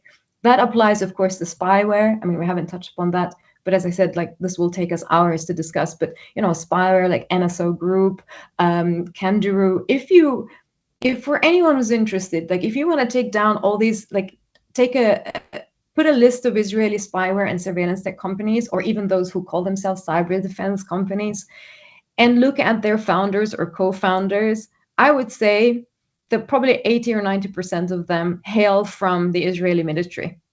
And so that entire pipeline is very important to examine and scrutinize. Where does that tech come from? It does come from Palestinians. It's from that surveillance lab. And I know in the second round of this call, you have really an excellent set of speakers that can look into this surveillance lab in Palestine and how it starts from this technology being used against us, and then enhanced and prototyped, and then later on sold to the outside world, resulting in further human rights violations. Unfortunately, quickly on other civil society organizations or the tech sector at large. I think maybe, let me see. They still haven't. They're not mad at us yet, so we can go a little bit, but maybe that's we can all close on. If you all have calls to action for tech workers, other civil society organizations, I'll let you all have the last word on that, but starting with Marwa. 2 points. One is we often say that Palestinians are sadly the canary in the coal mine. If you look at the content moderation piece, the criminalization of freedom of expression in the US, a lot of stuff that starts from Palestine, where you see digital repression deployed on multiple levels in different ways. If you think that that's a Palestine issue, it's too complicated, and it's not. And you think, I don't want to do anything, it's radioactive, I don't want to deal with this issue, be assured that repression will come and haunt you in other contexts. And again, there are multiple examples we don't have time, unfortunately, to elaborate on. So that's why people should care about the situation in Palestine. And the second point is, and I'm losing my train of thought, that I think for tech workers, we need to change radically the modus operandi we have now. Tech is developed and deployed, and then human rights later you make our lives very difficult, because then we have to document the human rights abuses, the human rights risks that emanate from the use of these technologies, and then we start retrospectively in adjusting, and sometimes, as Muna's explained, very futilely, like trying to address a situation, a de facto situation of technologies been already out and harming people and populations, especially marginalized ones. So keep human rights in mind. Very brief example on that, the auto translation of Meta, which in one case that continues associating Palestinian with terrorism. Back in 2017, there was a Palestinian construction worker in East Jerusalem holding a cup of coffee and took a photo of himself next to a caterpillar and said in Arabic, "Good morning." The Israeli police came and arrested him and interrogated him for 4 hours on the allegation or the charge that he's about to commit a terrorist, like an attack, so a terrorist act. And guess why? They realized after 4 hours of interrogation that his post in Arabic that said "Good morning" was translated into "Good morning, I will attack them." Now, the person who sits at Meta and develops this auto translation or like the data sets or whatever, that system might not think about that construction worker. But in reality, that technology and whatever data is being fed into it that results in associating Palestinians with terrorists have real life consequences. So while we might be on a different planet and not necessarily on the center of your mind, your actions and systems that you build have real life consequences. So keep that in mind. Thank you, Marwa. Mona, what is your call to action for tech workers, other civil society, just people? Yeah, so I just wanna, I think we, as civil society organizations, see their activism from within the companies that complement our work, our advocacy efforts, our research efforts. Without the leaks comes out from the companies, we won't be able to hold companies accountable. We won't be able to prove our arguments that they usually are at denial whenever we're speaking about systematic bias, whether it's algorithmic bias or content moderation bias. And unfortunately, social media platforms sees creativity over safety, and they are implementing that, competing who gonna achieve more or have more features and like creative things that can bring more users. It's very like it is a company, that's their business model, that's how they operate. But we are just counting on principled employees who are working in those companies just to think about the safety of everyone lives in around the world and how this is affecting everyone. Like, it's not only about Palestinians, we're no exception, it's affecting everyone, and most particularly it's affecting people in global majority countries where our governments unfortunately lack sufficient and proper legislations that protect us. And unfortunately, in most of the cases, we are living under oppressive regimes that they even abuse social media platforms and tech platforms to also take that as a criminalization point and to infringe over our rights and freedoms. So tech workers' activism from within in all of its forms, like speaking up, petitions, leaks, and any other forms, is always appreciated. And since we are speaking here, I want to just give a shout out to the Signal group, Signal Network, who are usually collecting witnesses from different tech workers and for the important work that they are doing. But I believe other tech workers are witnessing and are like leaking things to the media, and in all of its forms, it's just like shout out to them, and just like we want to say, keep it up. Thank you, Mona. Matt, any other calls to action for tech workers? I guess the main one is really bringing what Marwa and Mona said together, because we want to create a non-permissive environment, right? Like that's what we want to create. We want to create what my friend Alex Dunn calls a repugnant market. It's a market that's really distasteful to operate in, and we only make it distasteful by unveiling the ways in which the violent is playing out, the ways in which the political economy that undergirds the kind of products that are being sold are indeed leading to violence, and we do that by taking a sort of a lesson out of the history books. I mean, we know that in the 30s somebody sat at the IBM offices and decided to sell the Hollerith systems to I mean, I'm not going to go into details there, but to Nazi Germany. You know, we know that somebody sat in the offices of the ID card makers that were sold to Rwanda, and we know that there were people who were sat in the offices of IBM yet again deciding whether to sell IBM computers to apartheid South Africa. They were sued eventually by a number of South African group in the United States, and they subsequently stopped their export of those technologies. But today we're in a situation in which tech workers actually have avenues to come out and talk about some of the products that are being developed. And so imagine the repugnancy that they can create collectively. And that repugnancy can lead to really the phasing out of some of these technologies and these involvements. And I think that's what we're all really advocating for together. Well, thank you, everybody. I really appreciate this conversation. I could have gone on for such a long time. I learned a lot from our panel. I really appreciate you taking the time, and it's late for you after a long day of work. So, and to our viewers, we'll take a quick break so that they can do some tech checks for the next panel. And you can join us for the next panel with Caroline, Anthony, and Ariel on solidarity and the tech worker movement. Thank you again. I'm really glad that you joined us, and I really appreciate all your work.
Welcome everybody to our second panel of our No Tech for Apartheid event. Thank you for hanging in with us as we are debugging many technical issues over here. My name is Alex Hanna. I'm Director of Research at the Distributed AI Research Institute. Thank you to Haymarket Books for co-sponsoring this event with us. Today we've got a phenomenal second panel. And ensuring that we get everybody on board here. So I'm going to just go ahead and introduce folks. First, Anthony Loewenstein, who is an Australian-German independent freelance investigative journalist, best-selling author, and filmmaker. He's the author of The Palestine Laboratory, which was recently awarded the Walkley Book Award, Australia's leading journalism award, which is the equivalent of the Pulitzers, I'm told. Welcome, Antony. Thank you. Ariel Koren, who's an organizer and former Google worker who was pushed out of Google for advocacy on the No Tech for Apartheid and Drop Nimbus campaigns. She's the founder of Responses Crisis Translation, which is a collective of language activists mobilizing around the clock to provide trauma-informed interpretation, translation, and language rights advocacy for all whom language is a barrier to accessing safety and dignity. So welcome, Ariel. Thank you. And Caroline Hunter, who was a chemist in the 1970s at Polaroid Corporation in Cambridge when she challenged the company's technological support of the South African government's apartheid operations as it produced the notorious passbook photos. Hunter and Ken Williams organized the first boycott of a U.S. corporation for its apartheid role and created the Polaroid Revolutionary Workers Movement, or the PRWM. Welcome, Caroline. Hi. Can you guys hear me? We can hear you, We yes, can. loud and clear. Hi, great to be here. Amazing. Yes, it is So glad you're with us.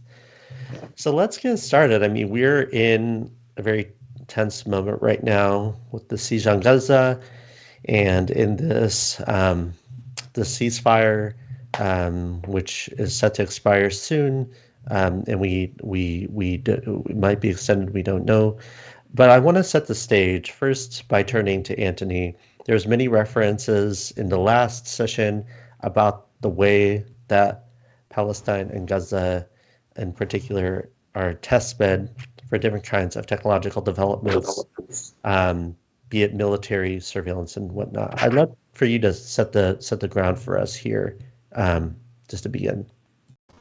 Look, thank you so much, Alex. Thanks everybody for being here, and thank you for inviting me. It's really wonderful to be able to engage on this such a timely subject. And I've been writing about Palestine, Israel for about 20 years, and I was living in East Jerusalem between 2016 and 2020. And that's, I think, where the genesis of the idea behind the Palestine Laboratory, my recent book, came. And I think the context here is really important, that maybe in this space, this audience, there's knowledge, at least to a degree, of the kind of ways in which Israel for years, long before 9/11, has been using Palestine and the occupation in Palestine as a really key testing ground. So I talk in the book particularly about even long before the digital era of Israel building and exporting forms of surveillance for countries that were backed by the US during the dirty wars in Latin and South America in the 70s and 80s to assist countries like Guatemala and Colombia and Honduras, all these nations. And many of those countries that were essentially running death squads against their local populations were coming to Israel and almost begging for assistance, essentially saying, we really admire what you're doing in the occupied territories in Palestine. We love how you're repressing Palestinians. Please come and teach us how you do it. And one of the reasons, I guess, I wrote the book, and the context I think is important, is it's sort of, on the left at least, it's much more known about the dirty history of the US involvement in parts of Africa, South and Latin America, Asia. What's less known, I would suggest, is the Israeli involvement for decades. And having spent time in Gaza over the years as a reporter, I started going there in 2009, about 6 months after Operation Cast Lead, which was sort of the first round of about 6 rounds we've had between Israel and Hamas in the last 17 years. And one thing that really struck me as soon as I went there, and a lot of people who have been to Gaza, including Gazans, will say this, you hear drones above you 24/7. The whirring sound is always there above you. And even when I've spoken to friends in Gaza since October 7, I still hear the drones circling above. And one of the things that I talk about in the book, which I think is important here, is what Israel is trying to do in Gaza, in the West Bank and East Jerusalem, yes, is to build huge amounts of technology of repression to repress Palestinians. But actually, I think it's much more than that. I think it's also the idea and the ideology of getting away with it, which actually is a really important idea. Now, yes, countries want to buy certain technology. They're spending huge amounts of money in 2022, which is the latest year we have of Israeli arms sales. Israel claimed it was 12.5 billion US, and I think that's probably an underestimate. And 24% of that was going to Arab autocracies, which gives you a real sense of what these so-called Abraham Accords, the deal struck by Trump, was. It was nothing to do with normalizing Israel, although it was, I guess, part of it. It was an arms deal that all these nations in the Middle East, particularly Bahrain, UAE and others, were desperate for repressive technology to use on their own people because Arab autocrats were petrified of another Arab Spring type uprising amongst their own people. So, of course, the Palestine Laboratory is partly about weapons and drones and spyware and biometric tools that are being used and tested, particularly in places like Hebron in the West Bank. That's obviously all part of it, and I'm not dismissing any of that. And I suspect in 2023, we don't have the figures yet. We'll find out in about 6 months, my guess is those figures will increase, because since Russia's invasion of Ukraine in February last year, there's been huge amounts of European nations that are desperate and begging Israel to buy missile defense shields and other kind of technology, much more spyware. I think none of that will be impacted by what happened on October 7 at all. So those figures will probably go up. But the concept of getting away with it, I think, is really important here, because Israel, as listeners on this event will know, has no real accountability. There is complete global impunity. That's been the case for decades, not just by the US, but by the EU and most Western states. And even certain nations that are critical publicly of Israel, including in the Arab world, parts of Africa, Latin and South America, virtually all of them, as I show in the book, we don't even know how many nations have bought some form of Israeli defense equipment, but probably at least 140, and that's the majority of nations on the planet. Even the nations that sometimes criticize Israel in the UN or elsewhere are desperate for repressive technology. And what I've been seeing since October 7, speaking to Israeli colleagues, Israeli sources, and obviously Palestinians, friends in Gaza, is that one of the whole points of what Israel is trying to promote, which in this call is clearly regarded as bullshit, but it's promoted this way, is that all this amazing technology and AI-enabled warfare allows Israel to use pinpoint targeting when they're going after Hamas terrorists. That's the line that we're given. And there's been an avalanche of that kind of propaganda in the last 6 weeks. I mean, just as one example, and there are so many. I listened last night to a Wall Street Journal podcast which had a journalist based in Israel talking about how he'd spoken to a data center Israeli workers who were just near the Gaza border, how that they're using this amazing AI-enabled technology to protect Gazan civilians. So if the Israeli soldiers hear that there's a Palestinian in Gaza who's in trouble, they can go in and rescue them. Now, this was reported with a straight face. Now, obviously, Alex rightly is saying, like, what, WTF? Like, of course, like, what is going on? It's insane. Now, how many people believe that in the general public is really hard to say. I don't know. But I think it's pretty clear that global protests around from the US to Europe to Australia, where I'm currently based, show that it's the biggest public protest since the Iraq War before the Iraq War in 2002 and 3, and I was involved in those protests too 20 years ago, that a lot of people are not buying it. They're not buying this idea that somehow AI-enabled warfare tools that Israel and the US frankly claim they're using is doing anything to protect civilians. In fact, it's the opposite. And I guess I want to close on that point, that too much in this space, not in this particular space today, but I mean in the general space around these kinds of questions, reporting is uncritical.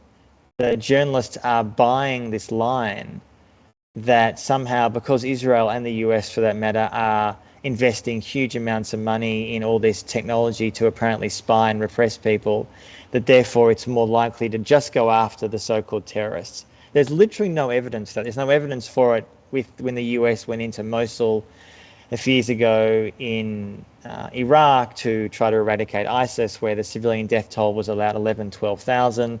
In Gaza, we don't even know the exact figure. I'm reading is at least 20,000, of which 6,000 are civilians. I finish on this point. There was a story in The Guardian yesterday which said that according to Israeli sources, in 6 weeks, they claim they've killed 1,000 to 2,000 Hamas fighters. Now, assuming that's true, and there's no way to prove it either way, that means that there are roughly 18,000 to 19,000 Palestinian civilians that have been killed in 6 weeks. We have no connection whatsoever to anything to do with the war. So this idea somehow that we read in much of the press that AI-enabled warfare through drones and all this other technology is somehow making Palestinians safer is clearly a lie and needs to be called out, as my book talks about extensively. I'll leave it there for now. Thank you so much, Antony, for the incredibly detailed and succinct description of how warfare is being waged by the state of Israel and the kind of experimentation that's happening in Gaza, in Hebron, and whatnot. I want to turn now to Caroline, and especially because I want to take this historical broad sweep. Of course, the repression and the occupation has been going on since even before the Nakba in 1948. Caroline, at the same time, um, you and Ken Williams organized the Polaroid workers movement, in particular to oppose Polaroid's um, money making on the apartheid regime in South Africa. I'd love for you to talk a little bit more about how that started, how it began, and what you're thinking about and bringing to the current moment and thinking about your organizing work. Well, it really comes out of, I would say, historical accident, because you don't know at the moment of organizing or at the moment of any activity that you're actually making history. And so when I go back and I think about this, I try to figure out what was that particular moment that actually happens. So you have to go back a little bit further in my own personal history. I grew up in New Orleans, segregated New Orleans, and went to school in the 60s, high school. Graduated high school in 1964. So in 1962, I was a sophomore in high school. In a segregated high school, which meant that was all Black children, educated. It was a Catholic high school, educated by white nuns and by Black male and female lay teachers. And in 10th grade, I had what was rare for our school, and I think probably rare in the segregation. I had a white lay teacher, Mr. Valder. And Mr. Valder introduced us to, he was progressive. We actually think he was fired because he was progressive. He introduced us to Cry the Beloved Country. And that book, if you look at its original printing, has no pictures in it. But it was probably the first time that I saw my Black self in print. Now, that's only being reflective. I can't tell you that I felt that way when I read the book. But I certainly identified with the book, and I actually have my 10th grade math book, where in the top back corner, I have a quote from Cry the Beloved Country. And the bottom cover below that quote on that same math book is a quote from Cry the Beloved Country. Not Cry the Beloved Country, from Crime and Punishment, Dostoevsky's book. So I was a bit of a 10th grade nerd, because Dostoevsky's book is about 10,000 pages. And both of those books moved me to the point that in the midst of love songs and teenage stuff and the rest of the book, I wrote that in that book. And I also quoted the book to other people. I bought them with a quote from Cry the Beloved Country. Mr. Valder also chided us because he felt we lived under a protective bubble of segregation, which meant we were told just work hard, work twice as hard, because as a Black person, you have to do this uplift thing. And you work twice as hard and you keep your nose clean and everything will be all right. Now, I graduated. I went from high school, graduated in 64, civil rights movement, assassination of King, assassination of Kennedy. Went on to college, Catholic College, Xavier University, and graduated with organized my first protest at Xavier, although that's reflective, on behalf of a colleague. Graduated with a degree in chemistry and was recruited by Polaroid Corporation. So my first trips on airplanes were to come to be recruited by Polaroid and by other corporations. So I took a job in liberal Cambridge, Massachusetts. Polaroid Corporation was considered a liberal corporation, but it was non-union. Edwin Land, the founder of Polaroid, hired 900 Black people after the assassination of Dr. Martin Luther King. And that integration of Black people into a white workforce that was predominantly white and racist led to what they used to call sensitivity talks and sensitivity conversations, because people would be saying the wrong thing and fights would be breaking out in the cafeteria. And that was the beginning of the work at Polaroid. So when I got there in 1971, there were other Black workers, but I integrated the corporate structure of the chemistry lab. I was a corporate salaried worker. There were dishwashers and bush, people doing other non-professional jobs.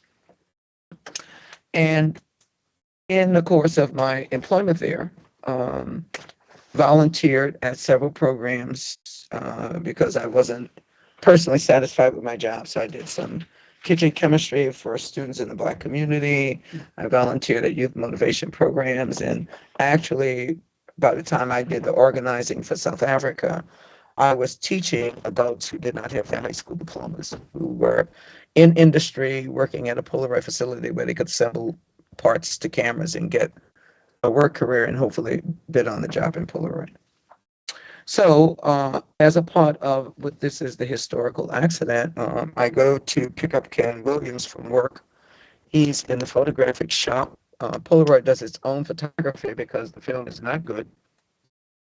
And unlike many corporations who would farm out their advertising to other individuals, they have their own photographers doing their marketing campaigns. And so Ken was in the photographic unit. And on the way out of that unit, for some reason, we look at a bulletin board and it has an ID card of the only other Black worker in that shop, a Black man. And he doesn't have his name, he has an African name. And below his name is Department of the Mines. And below that is Union of South Africa. Now, I wish we were thieves because I'd have it to show you.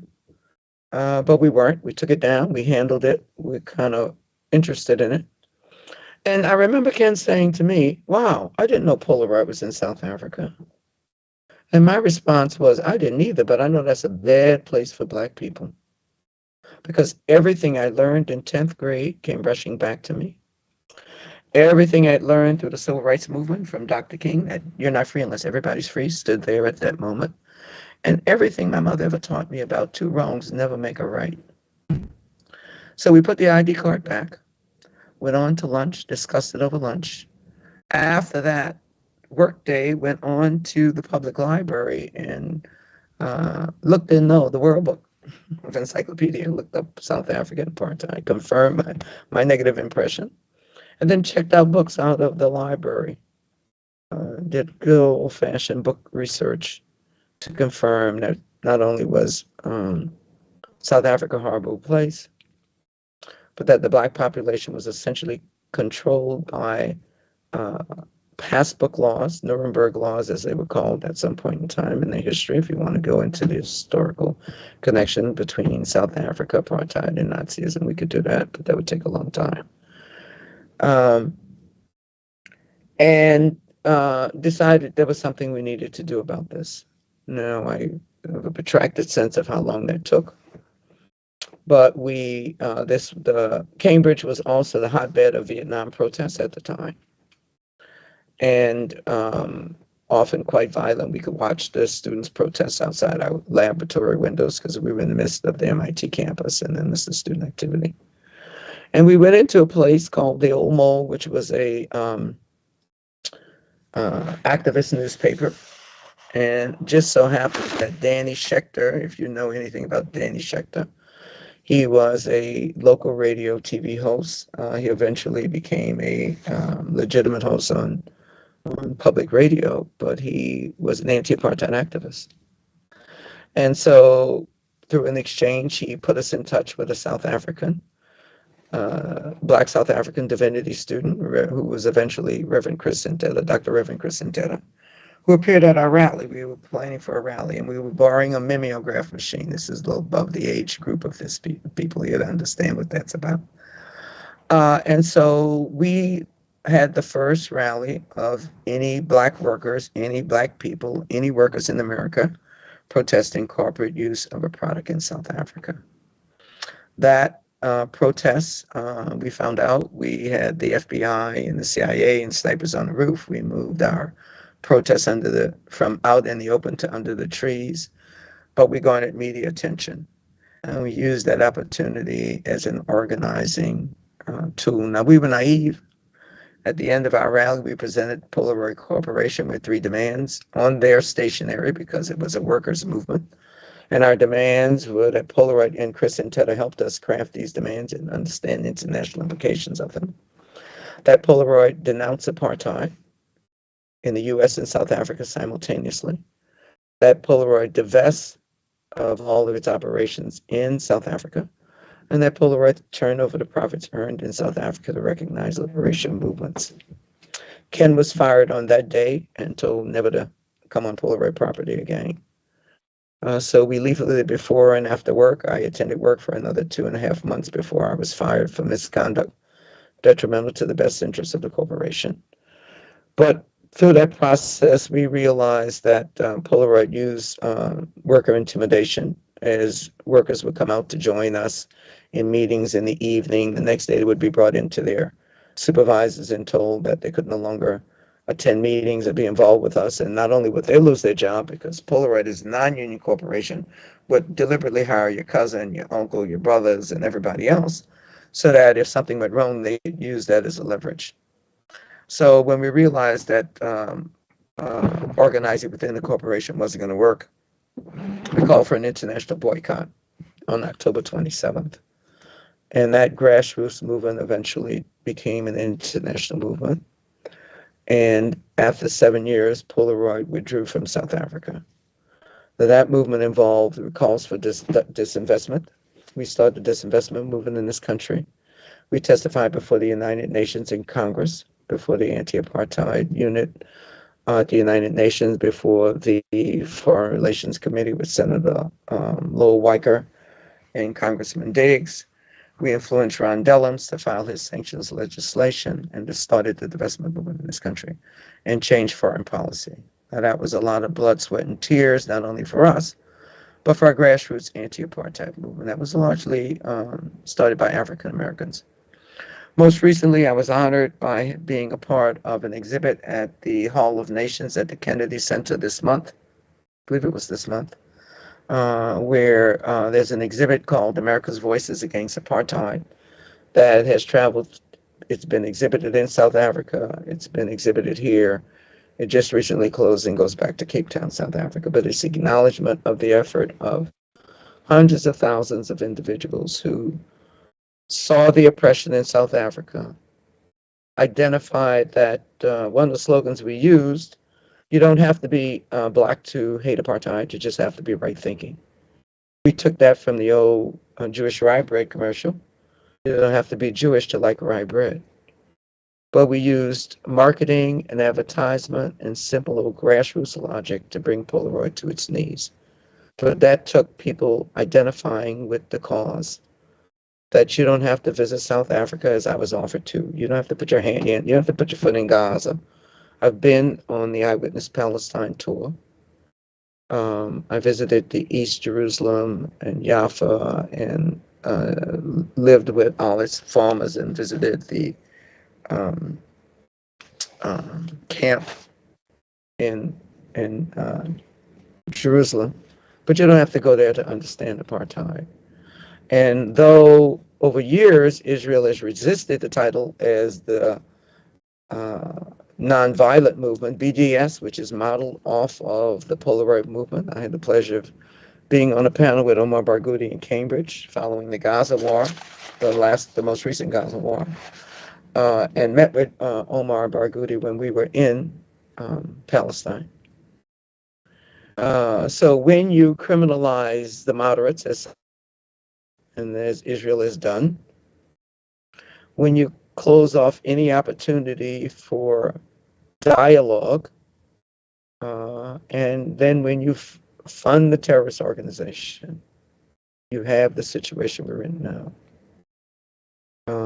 But Israel has gone from denying that it's an apartheid state to saying, yes, we are an apartheid state. And you can find the quotes in the media. You can find the boastfulness in the new administration. And the ID card has been replaced with digital technology, the physical ID card, although it's still used in Gaza, but it is equipped with biometrics. It can be equipped with, the passbook was a 60-page handwritten document that had your life history. And now we know that can be put on the head of a pin. The Polaroid ID eventually, as it was used in Vietnam and it was used by other repressive governments. When you talk about a laboratory, South Africa was certainly oppression of Black people in South Africa. Was certainly a laboratory, and the technology of the ID system was carried into Vietnam and carried into other conflicts, where now your ID, if you open it up, it's going to dissolve, it's going to disappear. It's just it cannot be tampered. It's tamper-proof. And while we were having our ID card in America voluntarily to buy baubles and to buy junk, people were having theirs at the butt of a gun as that technology was passed around the world. So I'll stop there. But I will say that the call to boycott South Africa worked. It worked by stopping South Africa in all aspects from and that was the beginning of the BDS movement to isolate Israel, to try to isolate Israel as South Africa was isolated. But we're in a different world now. And so the stakes are very, very high, and they exist for all of us. And that technology can be imported anywhere and used to separate people of different races, different cultures, as well as people of the same race, by targeting their beliefs, their activities, their social media campaigns, the things they believe in. So I'll end there, and hopefully we can draw from this history to make a difference. Thank you. Thank you, Caroline. That was an incredible history. Thank you for sharing that. Thank you for your organizing work throughout the decades. It's so important, and I'm so glad you highlighted the connection between the BDS campaign against Israel and how that was inspired by the boycotts and the divestment campaigns against apartheid South Africa, and how these kinds of topics around technologies of identification have so many reverberations in our current moment. I want to turn now to Ariel. Ariel, as we said in our intro, was a former Google worker. I'd love for you to talk about the timeline of the No Tech for Apartheid campaign, and then Google's Project Nimbus in particular. Yeah, thank you so much, Alex. By the way, I first want to say that when we were beginning to organize No Tech for Apartheid, the first thing that we did was actually a teach-in with Caroline, because the Polaroid revolutionary workers movement has been, like, as Caroline was pointing to, a huge inspiration and reference point for everything that No Tech for Apartheid is hoping to achieve. So just wanted to say that at the beginning. So I'll just share a little bit of context about what No Tech for Apartheid is. No Tech for Apartheid is a campaign led by Google and Amazon workers in conjunction with over 60 civil society organizations, including Empower Change and Jewish Voice for Peace, to demand an end to Google and Amazon, these two companies' deeply entrenched complicity in Israeli settler colonial apartheid genocidal violence against Palestinians. And specifically, the call of this campaign is for these two companies to put an end to their contract called Project Nimbus. So what is Project Nimbus? Project Nimbus is a $1.2 billion contract between Google and Amazon and the Israeli government and military. This project was launched in May of 2021 during the acute escalation of violence against the people of Gaza, during which over 250 Palestinian people in Gaza were killed at the hands of needless Israeli military violence. So at any point, a contract that is this massive scale contract with a government and military that is committing war crimes and crimes against humanity on a daily basis would be really concerning. But the timing of when this contract was put out was cause for even deeper concern, of course, because it was launched literally during the acute escalation of violence in May of 2021, and the project is ongoing through today. So we, as Google workers, I was a Google worker at the time when this project was launched, we learned about it in May of 2021.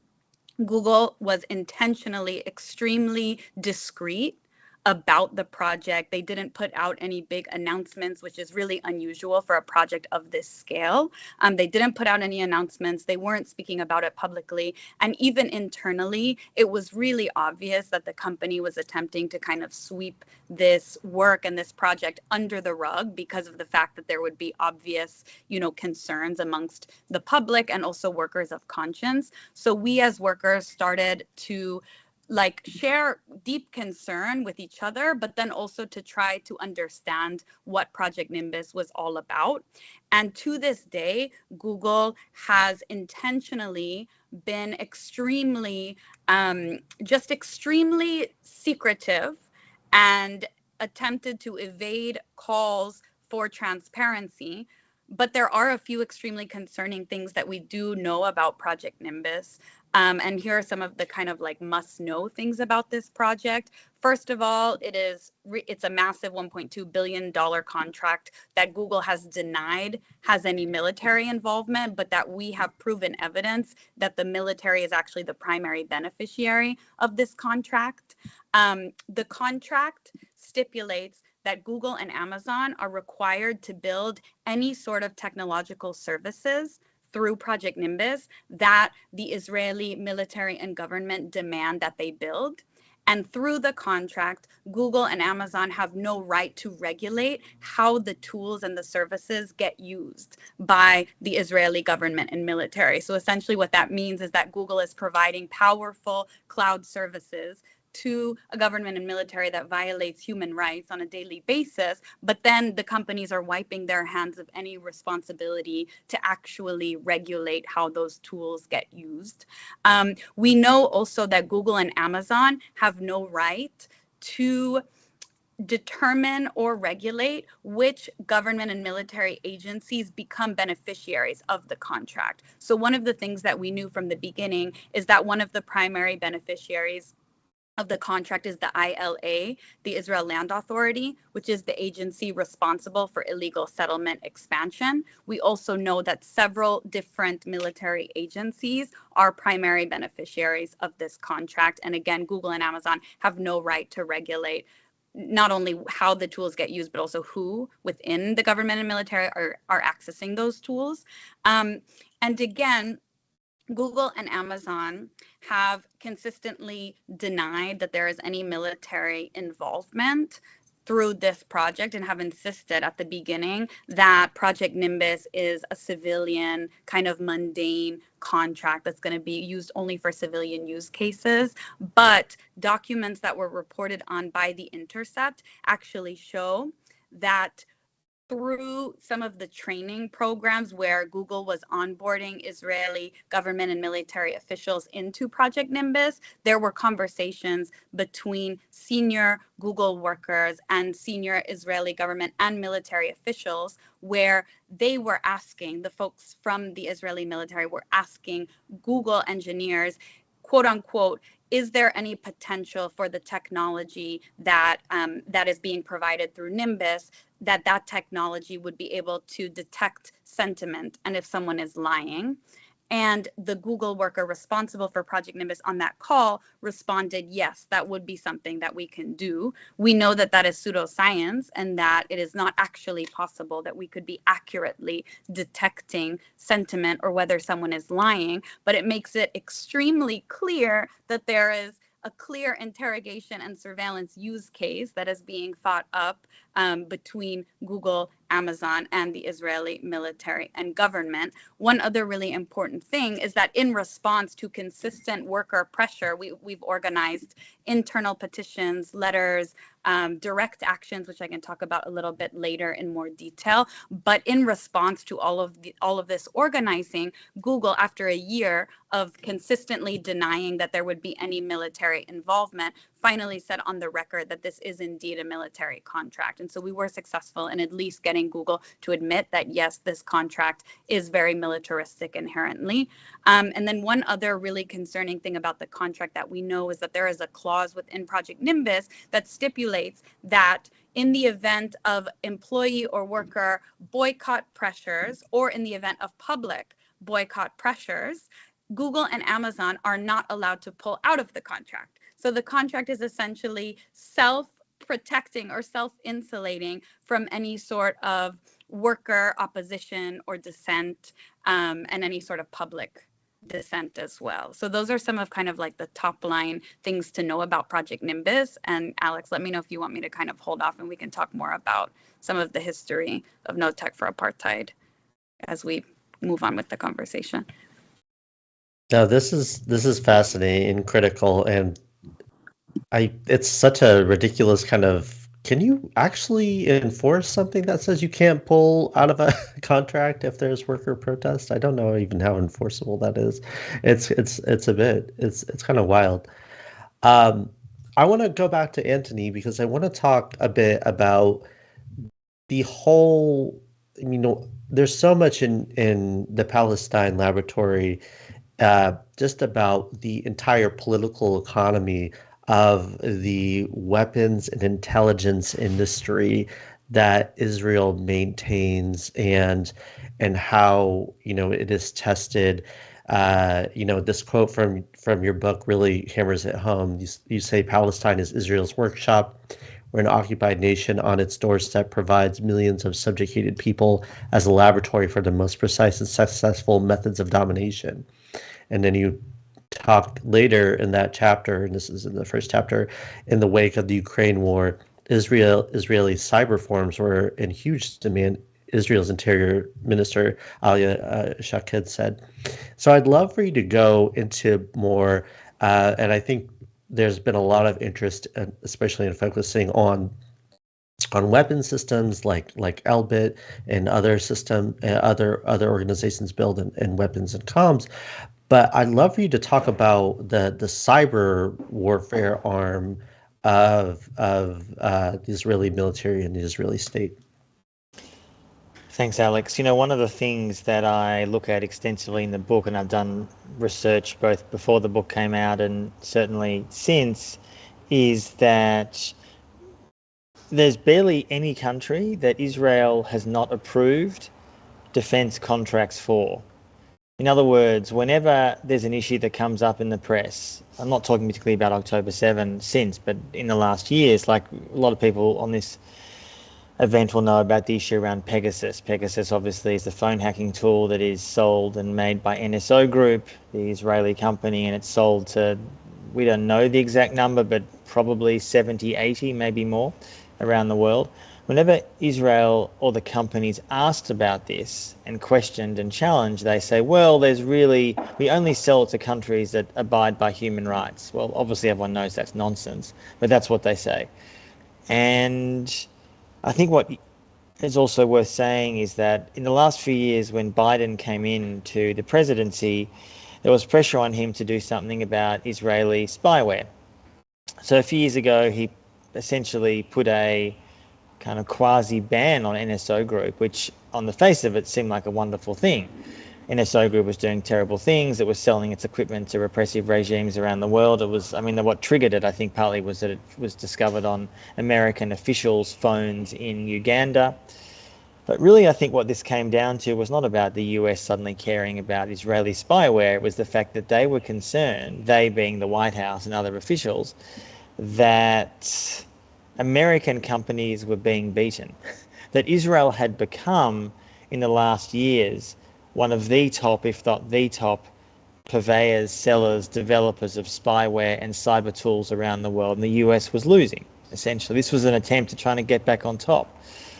And although NSO Group does still exist, it is suffering financially because of these bans. There are huge amounts of other companies that are doing exactly the same thing. So the issue is not particularly, as I say in the book, NSO Group per se. NSO Group could fold tomorrow. Other tools will exist, other companies doing exactly the same thing.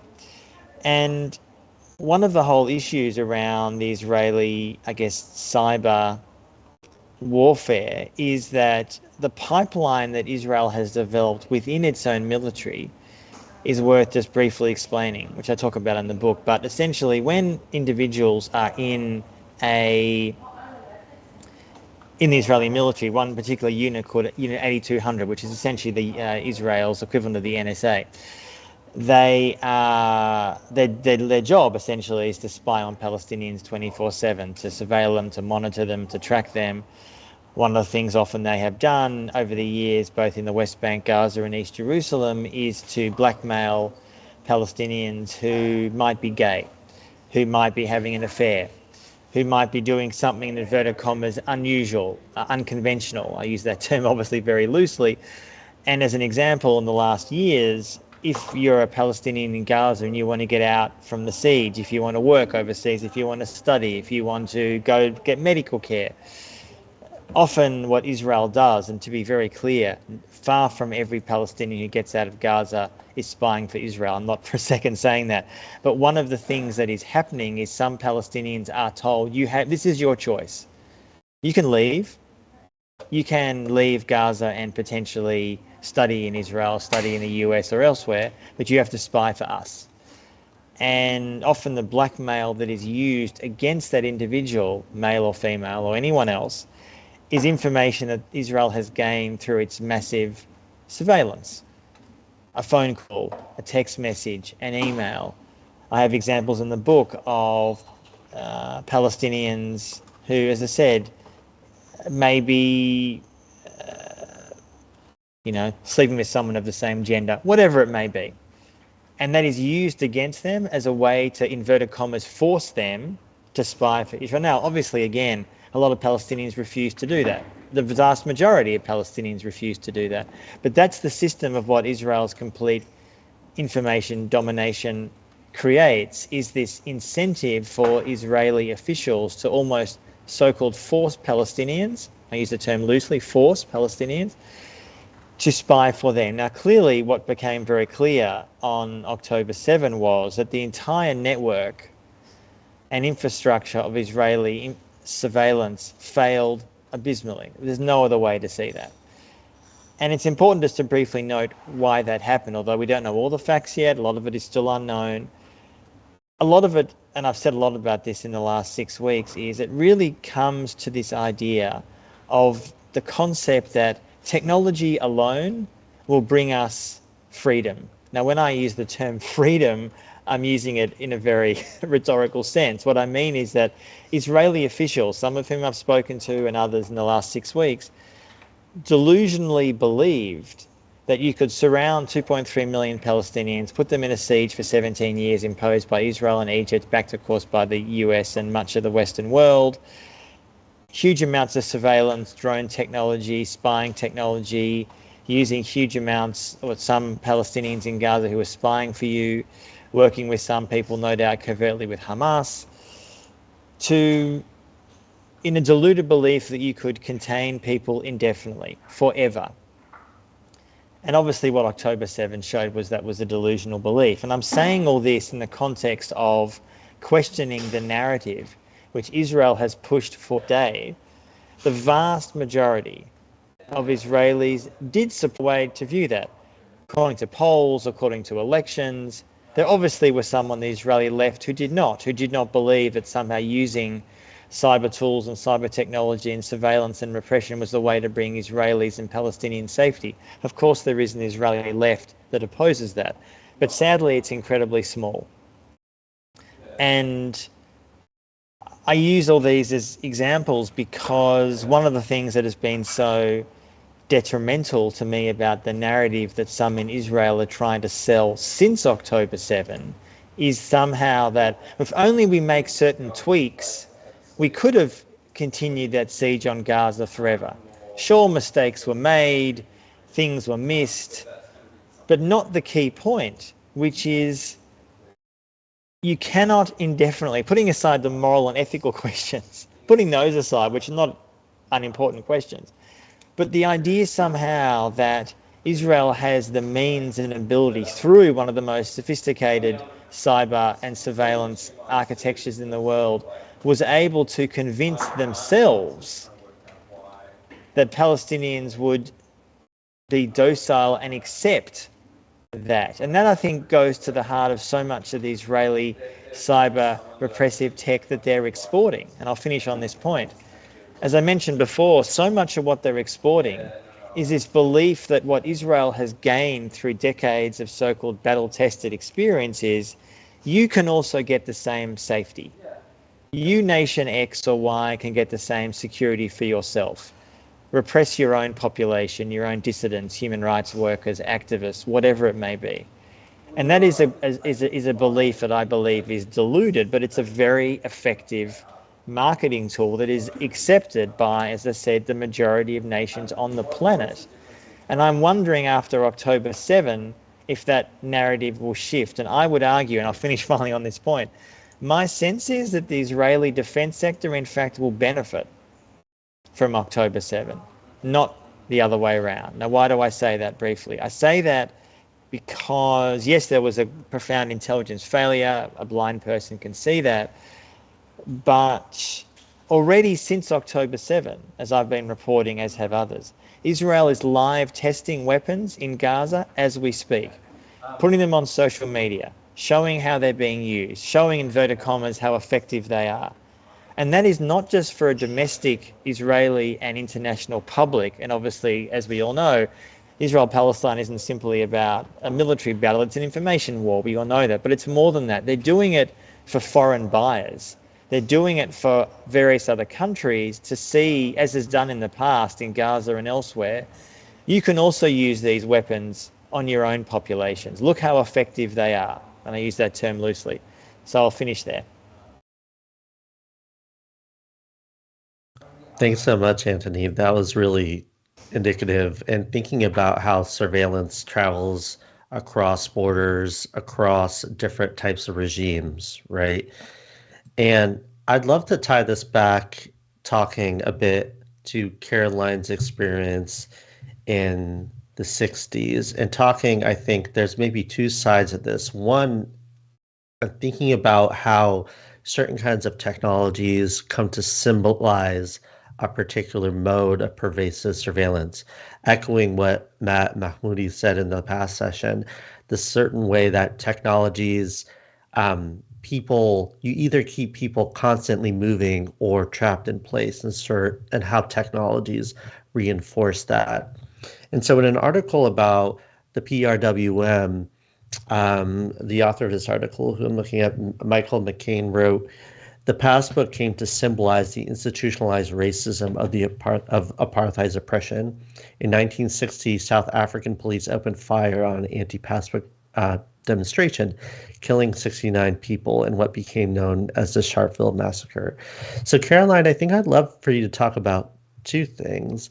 One of them being this kind of function of the passbook and this function of identification as becoming this cross-national repressive device.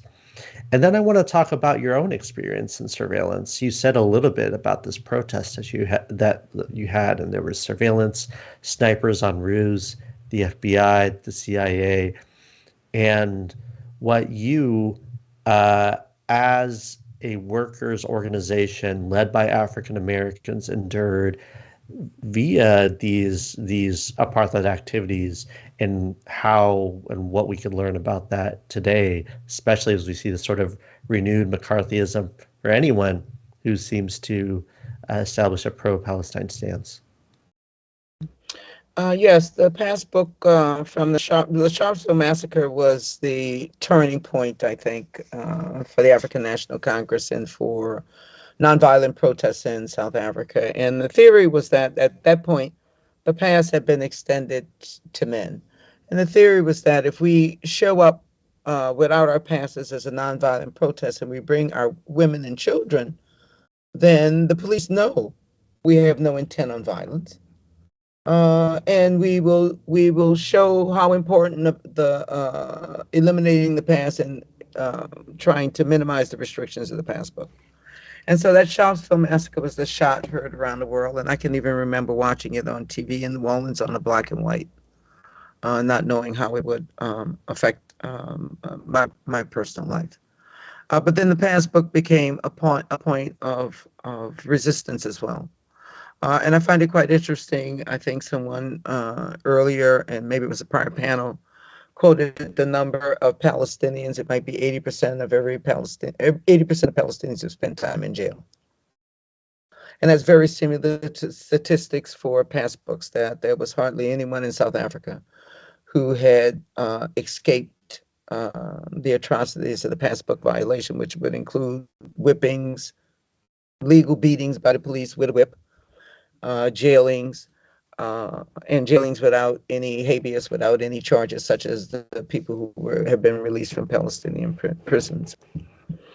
But the South African government policy, and very similar to the policy in Gaza and other repressive regimes, if we keep the population concerned about their basic needs, food, shelter, and clothing, they have little time to protest because they're in this vicious cycle of just trying to live.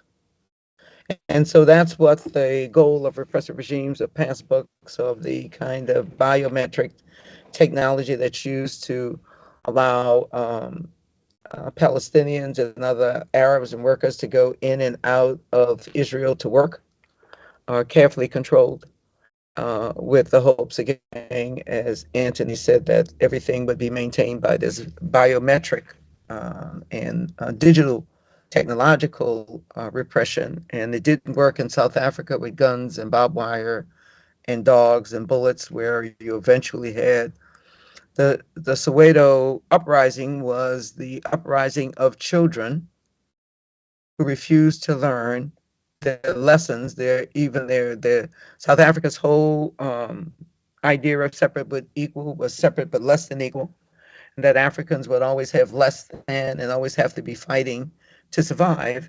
And then when the Afrikaner government decided that they were going to force the children to learn take their education in Afrikaans, the children protested and said, never will we be forced to learn in the language of the oppressor. And so you had children battling Saracen tanks and machine guns with rocks. And we've seen the same thing in Gaza. So that the goal of these policies are to keep people just below a line where they have to survive and rights or have to be subservient. And of course, that's what we see now with a scorched earth policy, where there is nothing left to return to. I don't know if I made the connections or parallels that you were asking for, Alex. Yeah, absolutely.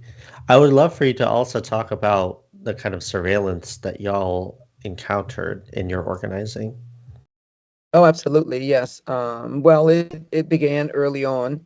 After we produced the first leaflet, Ken was fired the night of our protest. I was allowed to go to work, but I was followed both within the corporation and, with people saying, here she comes, there she goes. Many workers were intimidated and some of my colleagues would not eat with me because they knew they would be further harassed. I started doing research in the Polaroid library, and on the annual reports, and those was completely removed from my view. But on the day of our rally, Ken had great relationships with the people in the community, and we were told that the night before our rally, there's a taxi cab stand, which is where in front of the Technology Square where our protest was held, and the cab drivers were replaced with FBI agents. And then there were snipers placed on the roof because I believe Polaroid was hoping we would launch something that was violent to cause some kind of reaction. And our whole purpose and our whole goal was an educational campaign. And one of the things I've talked to young people about over the course of the years when they talk about our anti-apartheid activities is that when you launch a boycott, you're essentially launching an education campaign. And I said that too when I talked to the tech workers. And then sometimes it's more as significant as getting people to stop buying or to not use whatever product you're talking about. Because you're dealing with an ignorant and racially isolated and racially ignorant and internationally ignorant American public. That we don't mind that someone grew coffee for us at the butt of a gun or rice so that we could have long grain rice, that it came from Vietnam, or that everybody's cherishing. They joke, oh, a 10-year-old couldn't get a job, but 10-year-olds are doing the jobs. Or that we have factories where children are cleaning out, doing despicable labor, even in America. So that you or we have bring the public along to the humanity of the victims of this technology in order for them to act and for them to see themselves as allies, as supporters, and as people who can make a change. But the goal is to dehumanize the victims, to pretend that there's a reason to oppress them and they've caused some reason to be treated in this inhuman way. Yeah, I mean, thank you for highlighting that. We're seeing so many different echoes of that every day since October 7th and much longer prior to that, but it's getting even more and more peaked right now. I want to turn to Ariel and ask you, especially around this, especially with the organizing in the No Tech for Apartheid campaign, what has become the culture of retaliation, the culture of surveillance of tech workers at Google, at Amazon, really anybody that gets involved here? Yes, Google has essentially weaponized its so-called DEI infrastructure. So DEI stands for diversity, equity, inclusion. So it's kind of like an infrastructure where there are different ERGs, employee resource groups, each that are supposedly representative of different marginalized identities within the company. So as an example, there's the Jugglers group, which has a very funny name, but this is the Jewish Googlers, the Jugglers group.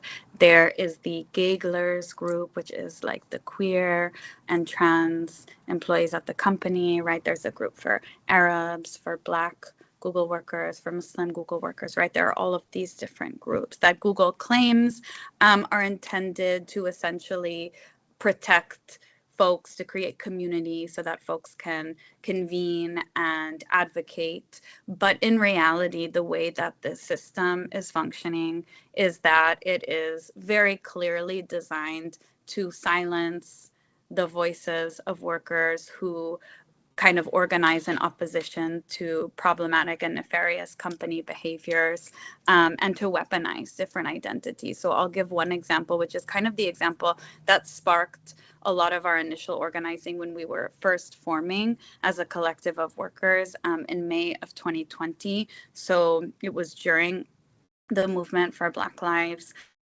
uprisings. In the month of May of 2020, there was a lot of organizing that was led by Black Google workers who were insisting that Google do the bare minimum, essentially, and support concretely and financially the movement for Black Lives.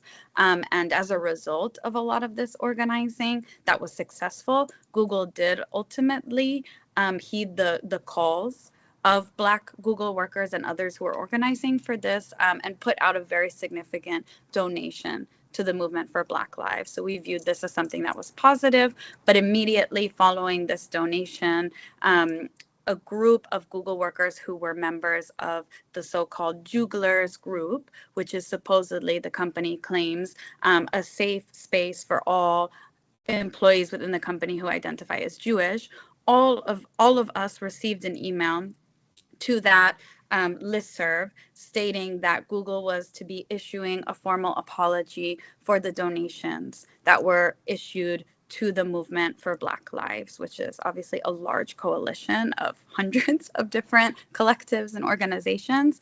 And when we were trying to understand what the reason for this formal apology that they were going to be issuing was, we learned that there was Zionist pressure on the company to retract the support and the donations for Movement for Black Lives on the basis of the fact that some of the organizations within that really large umbrella coalition had expressed solidarity with Palestine and with the Palestinian liberation movement. And therefore, the entire umbrella organization of Movement for Black Lives was being deemed by the company as anti-Semitic, and thus there was an apology issued for these donations. So those of us, many of us who are on the receiving end of this apology, were absolutely appalled. And we immediately started to organize in coalition with Palestinian Google workers and Black Google workers who were a part of these organizing efforts originally to move forward Google support for the movement for Black Lives. And in spite of the fact that hundreds of different employees, including hundreds of Jewish workers, had signed on to statements pleading with leadership to retract its apology and to stand by its support for the movement for Black lives. Leadership not only ignored our requests, sent many of us into calls with HR where we were intimidated and told to essentially back down and not speak up. But Google actually followed up by making a $400,000 donation to 4 groups of the choosing of the Juglers leadership.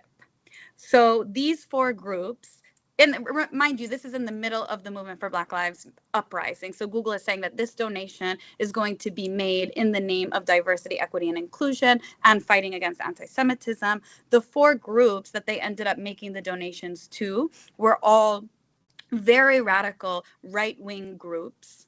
One of the groups was led by Simon Wiesenthal, who was, the Simon Wiesenthal Center, which was led by the very key and central Trump advisor who had played the central role in actually urging President Trump to move the embassy from Tel Aviv to Jerusalem.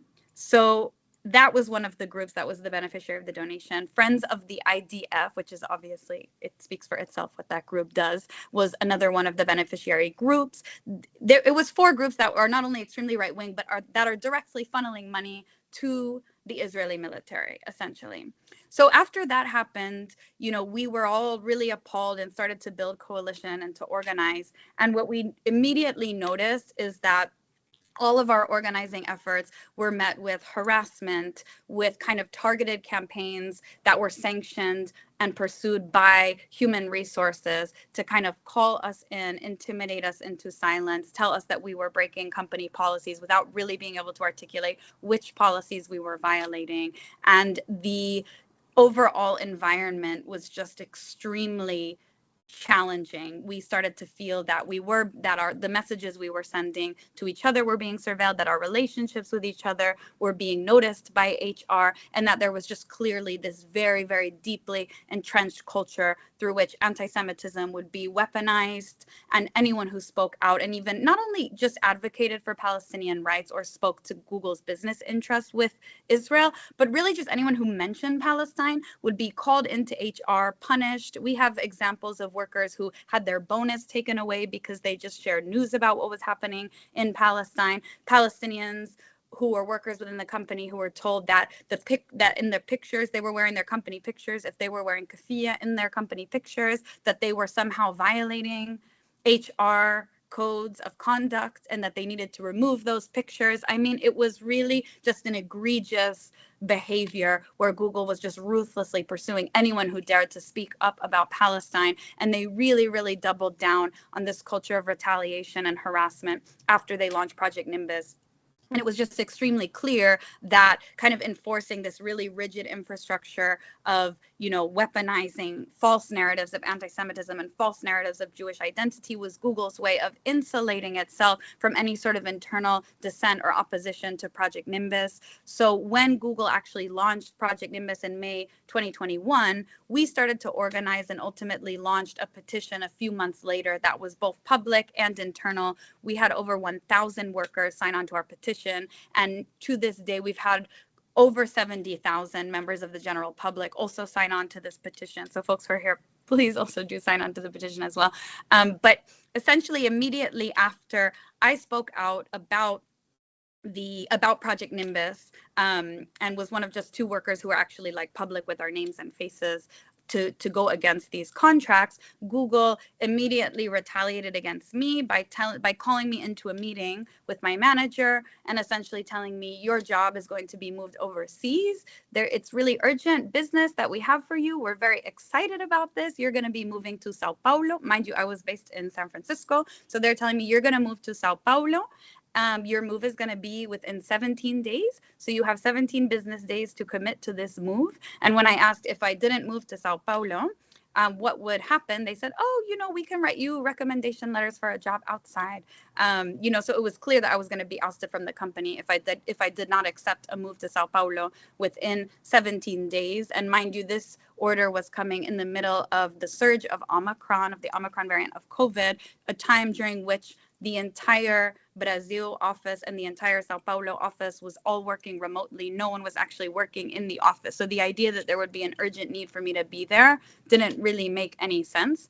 And then even though I was given 17 business days to make the decision, on day number 2 out of 17, folks on my team started to tell me that my manager had communicated that I had resigned from the team.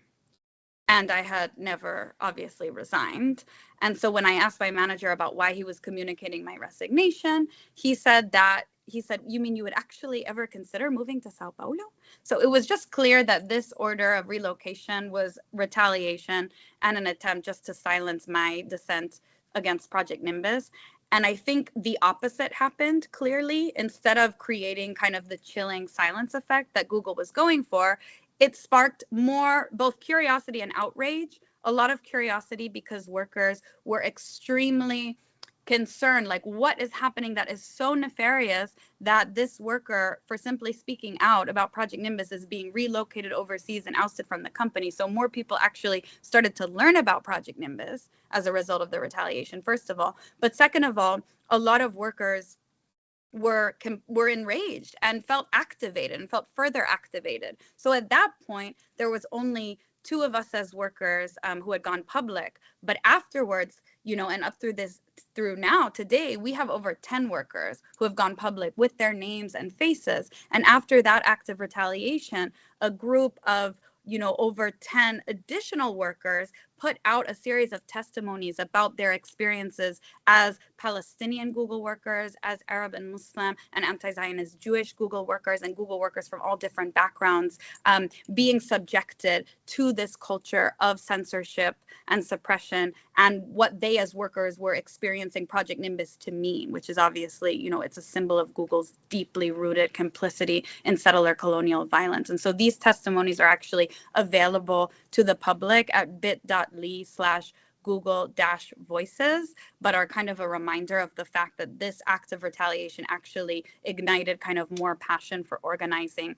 And following this act of retaliation and then more and more workers getting involved, in 2022, we actually held a day of action, which Alex actually spoke at, but we had a day of action where workers from Google and Amazon offices, joined by hundreds and hundreds of community members in 4 different cities, mobilized outside of the Google offices in an act of protest to demand an end to Project Nimbus. And it was in response to this direct action across 4 different cities hitting Google and Amazon offices and headquarters that Google finally did admit on the record that they were indeed working with the military. And so they had spent, all of this time gaslighting their workers. And just to fast forward really quickly through now 2023, this past summer, Google hosted its massive conference called Google Cloud Next in San Francisco. And this is an annual conference where Google kind of announces new product announcements and brings in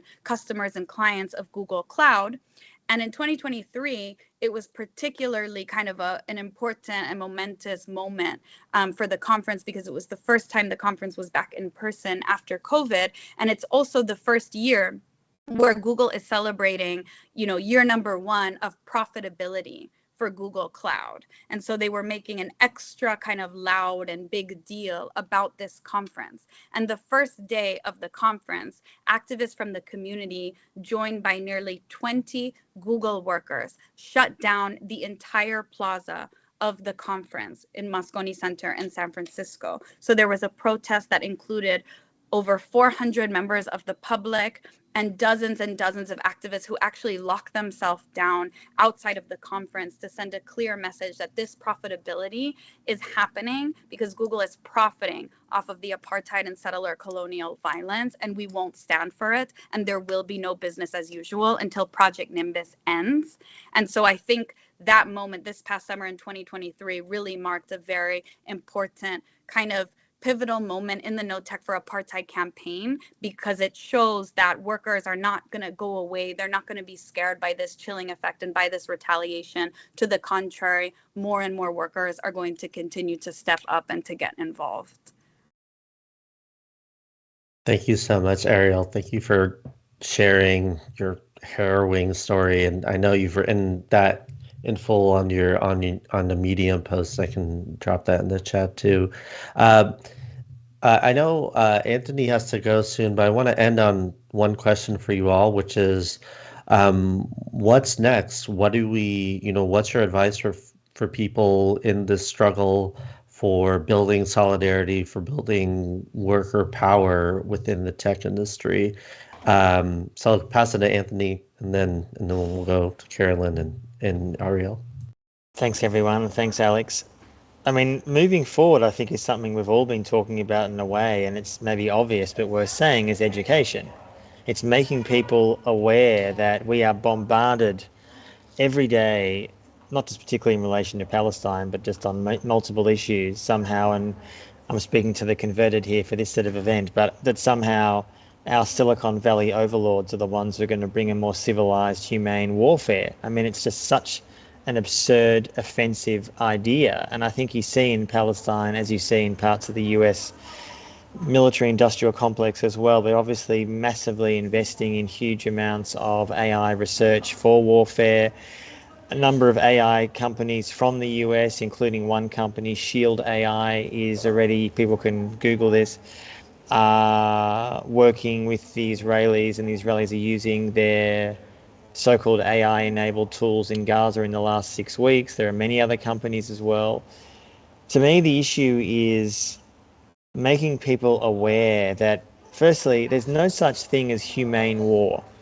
Again, that might be obvious to say, but this idea somehow that we, whoever we is, can fight wars in a humane way is just an absurd, offensive concept, apart from the fact that, as I said at the beginning, the Israeli bombardment of Gaza, according to all experts that I've spoken to, is possibly the most devastating use of urban warfare since World War II. Now, obviously, there have been conflicts that have far more civilian casualties. Vietnam, Iraq, absolutely. But the amount of destruction that we have seen in northern Gaza, particularly, the entire part of northern Gaza is uninhabitable. The fear is that this war restarts, that the so-called truce does not last, and I fear that that's not that unlikely, that the southern part of Gaza is therefore uninhabitable, which means that 2.3 million Palestinians have nowhere to go, which is arguably the Israeli mission here, and therefore that brings up some pretty dark possibilities. Indefinite tent cities being forced or pushed out to Egypt, Lebanon, Jordan, who knows, pretty nightmare scenarios. And this idea somehow that we are having in the media in the last 6 weeks, not just from Israeli tech bros, but huge amounts of people in the press who are saying that Israel is deploying the most sophisticated AI-enabled warfare in the world, and therefore look at the end result. And people should say, yeah, we're seeing the end result. It's utter devastation. So there needs to be not just massive pushback on that. I think there needs to be a far greater emphasis on highlighting and targeting companies that are directly building these weapons. I mean, there are huge amounts of companies that are directly battle testing weapons in Gaza as we speak. There are huge amounts of companies battle testing weapons in Ukraine as we speak. That's been happening for nearly 2 years. So obviously, the way the press reports Russia-Ukraine is fundamentally different, of course, to Israel-Palestine. And I remember at the beginning of the Ukraine war, just as one aside, there was a BBC story very positively showing Ukrainians making Molotov cocktails they'd be throwing towards Russian troops. Now, whatever we think of that war, the idea that, could you imagine the BBC or most media doing a story about Palestinians making Molotov cocktails or rockets to fire into Israel? It would not happen. It's unimaginable. So to me, I think there needs to be which I think is starting to happen anyway, but far greater organisation and awareness and education around this idea that the military-industrial complex has never been stronger. It's actually growing, not shrinking. The US military budget at the moment is around $1 trillion. It's the highest ever, much higher than it was under Trump. And I think there needs to be a real awareness that as you guys are in America, for better or worse, in the coming year, this needs to be an election issue. in America. I mean, I don't have a vote in America, for better or worse. I'm an Australian and a German. But this needs to be an election issue. I'm not just talking about Palestine. That's a given. I'm talking about the issue of US companies and Israeli companies being massively supported financially by the American Congress to fight wars. That needs to be an election issue. That politicians on both sides of the aisle who blindly support that need to be seriously questioned. Alternative candidates, in my view, should be put up. That is happening in other countries around the world. I know that from some experience, but I don't see it as much, happy to be corrected, in the US. So I suppose my takeaway message is educating people. This goes back to what Caroline said at the beginning, that a lot of the mission of these campaigns is actually education. It's slow, although it's arguably easier now with social media than it was back in Caroline's day in the 60s and 70s to reach more people quicker. But there is something to be said for educating people about this idea. Well, we are being sold a lie of AI-enabled warfare as the humane future of war. I see it constantly in the press, from Ukraine to Gaza, and it's an absolute abomination. It's simply untrue. So I have to go, and I just wanted to say to everybody, thank you so much for being here. Thank you for the audience. It's been an honor to join everybody here, and forgive me for having to leave, but I wanted to thank everyone for being here, and yeah, thank you. Thank you, Antony. Thank you so much. Same question to you, Caroline. What are you thinking? Where do we go from here? How do we build solidarities? Well, I tag on to what Anthony said in terms of what the focus has to be, and it will be, I'm sure, for the election and for the going forward for the future. The notion that we even are engaged in war in two occasions in 2023.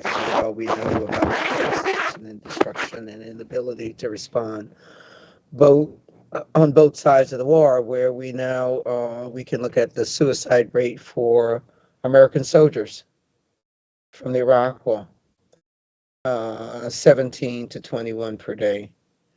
So the impact of war on all sides. There was a question in the chat about what if people play this both sides of an argument in regards to apartheid. And I would say to that person, there's no both sides to the argument when the power is uneven.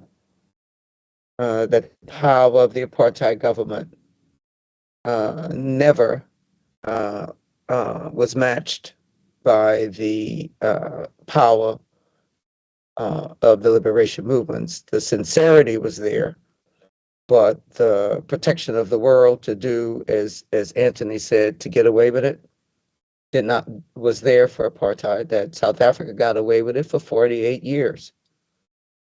And I think that number is a little obvious to us now when we think about the occupation of Gaza, 48 years. You know, the world looks for simple solutions to complex problems, and there is no simple solution here. That the issue of Palestinian rights is now on the table. The world is now quoting the UN, Gaza as an open-air prison. And so it's the difference, I would say, to Antony in terms of the ability to reach more people now is that back when we were waging our campaign, facts were facts. And the truth was clear.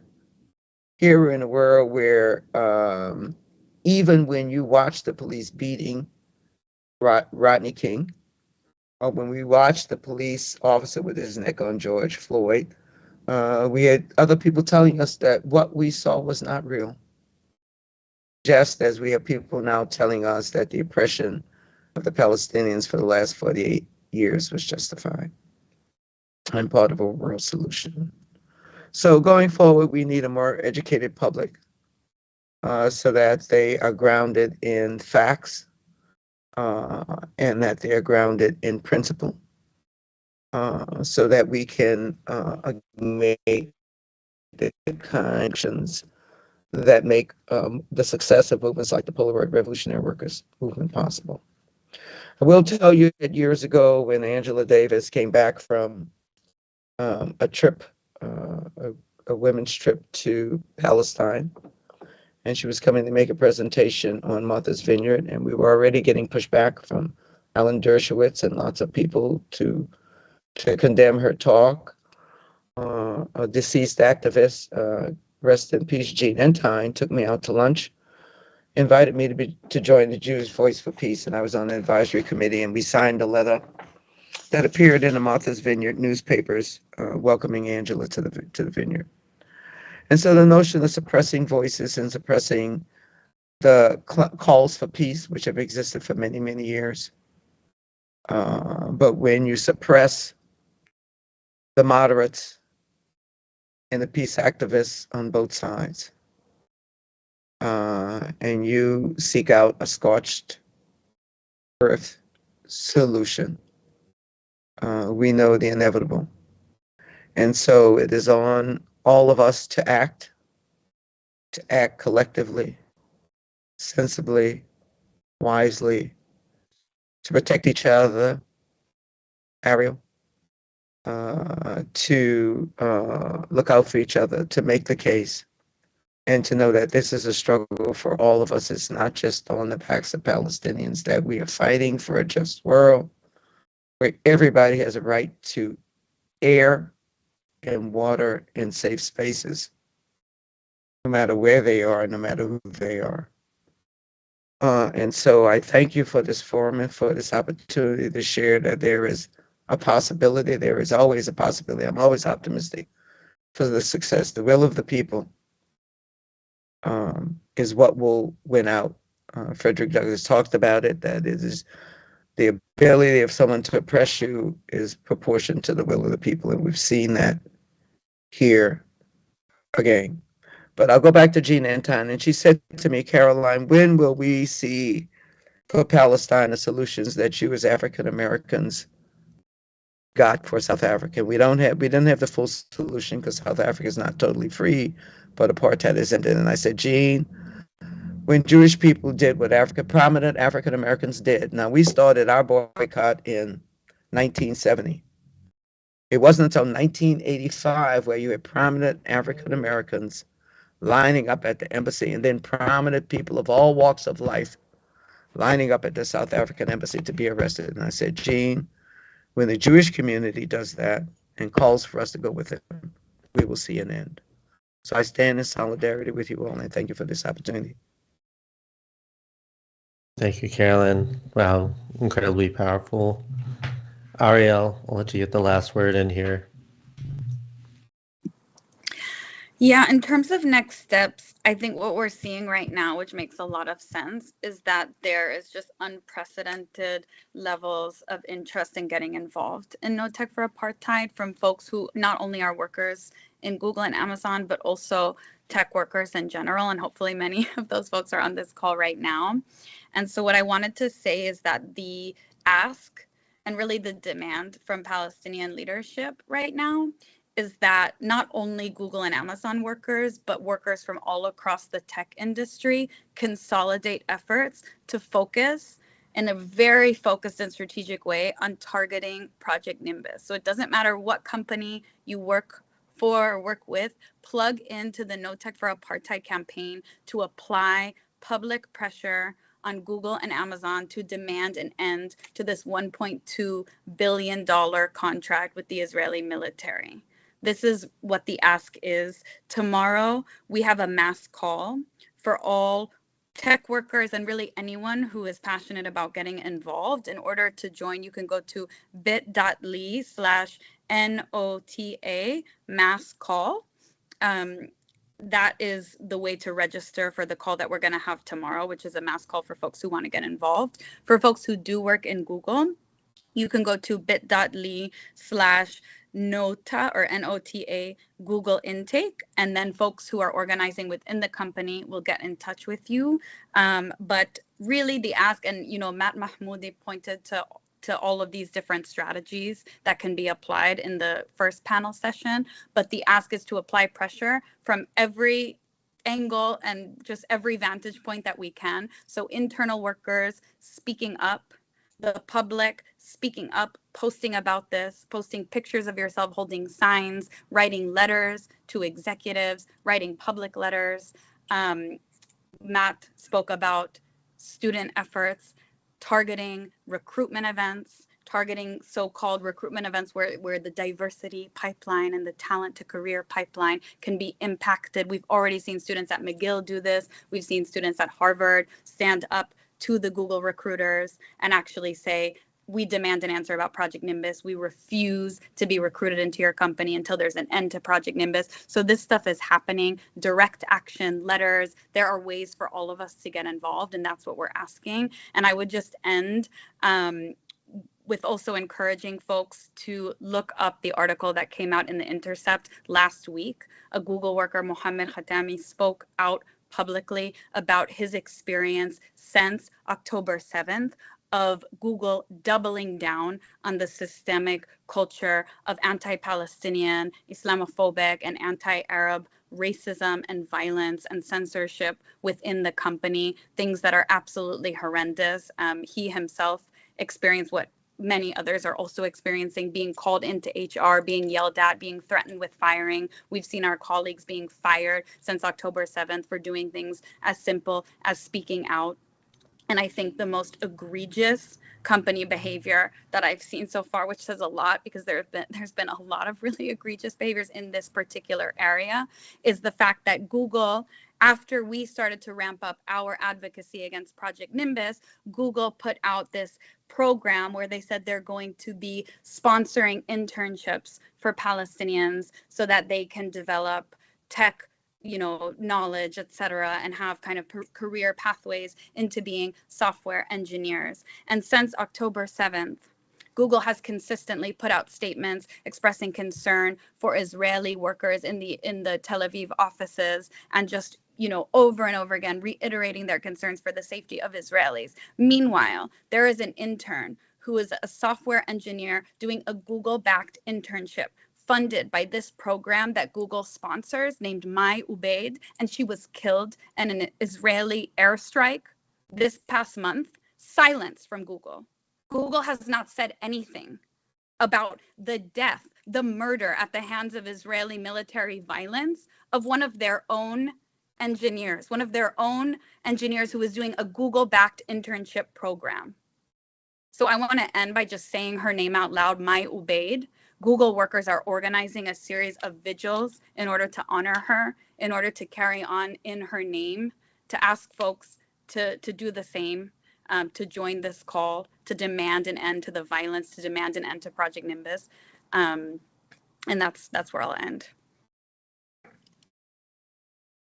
Thank you, Ariel. Thank you for saying that. Thank you for saying her name. Well, wow. Thank you, everybody, for sticking with us, for going late. I don't have anything better to end on. I think we need to be in solidarity with each other. We need to find common folks. We need to join these. So there were some links dropped in for tech worker solidarity, for solidarity if you are a Google worker, and the rest. Thank you, Caroline Hunter. Thank you, Ariel Koren.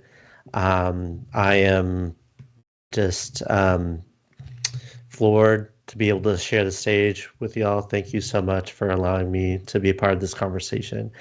And thank you to Haymarket and Dare for allowing us to have this conversation. So yeah, I think we'll end it there.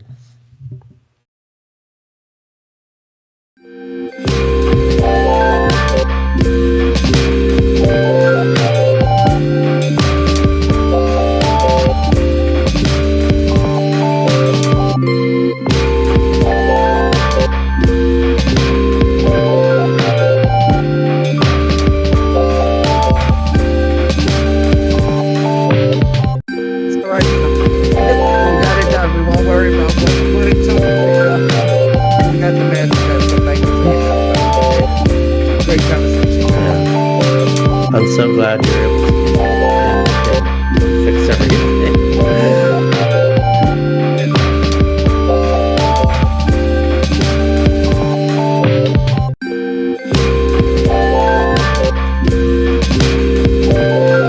Yes. Yeah. Can you put me on the list, sir? Ariel, please send me that information Yeah. for the event. Yes, thank you so much. Thank you, Sue. Good to see you today. Good luck. Keep up the good work. Thank you, guys.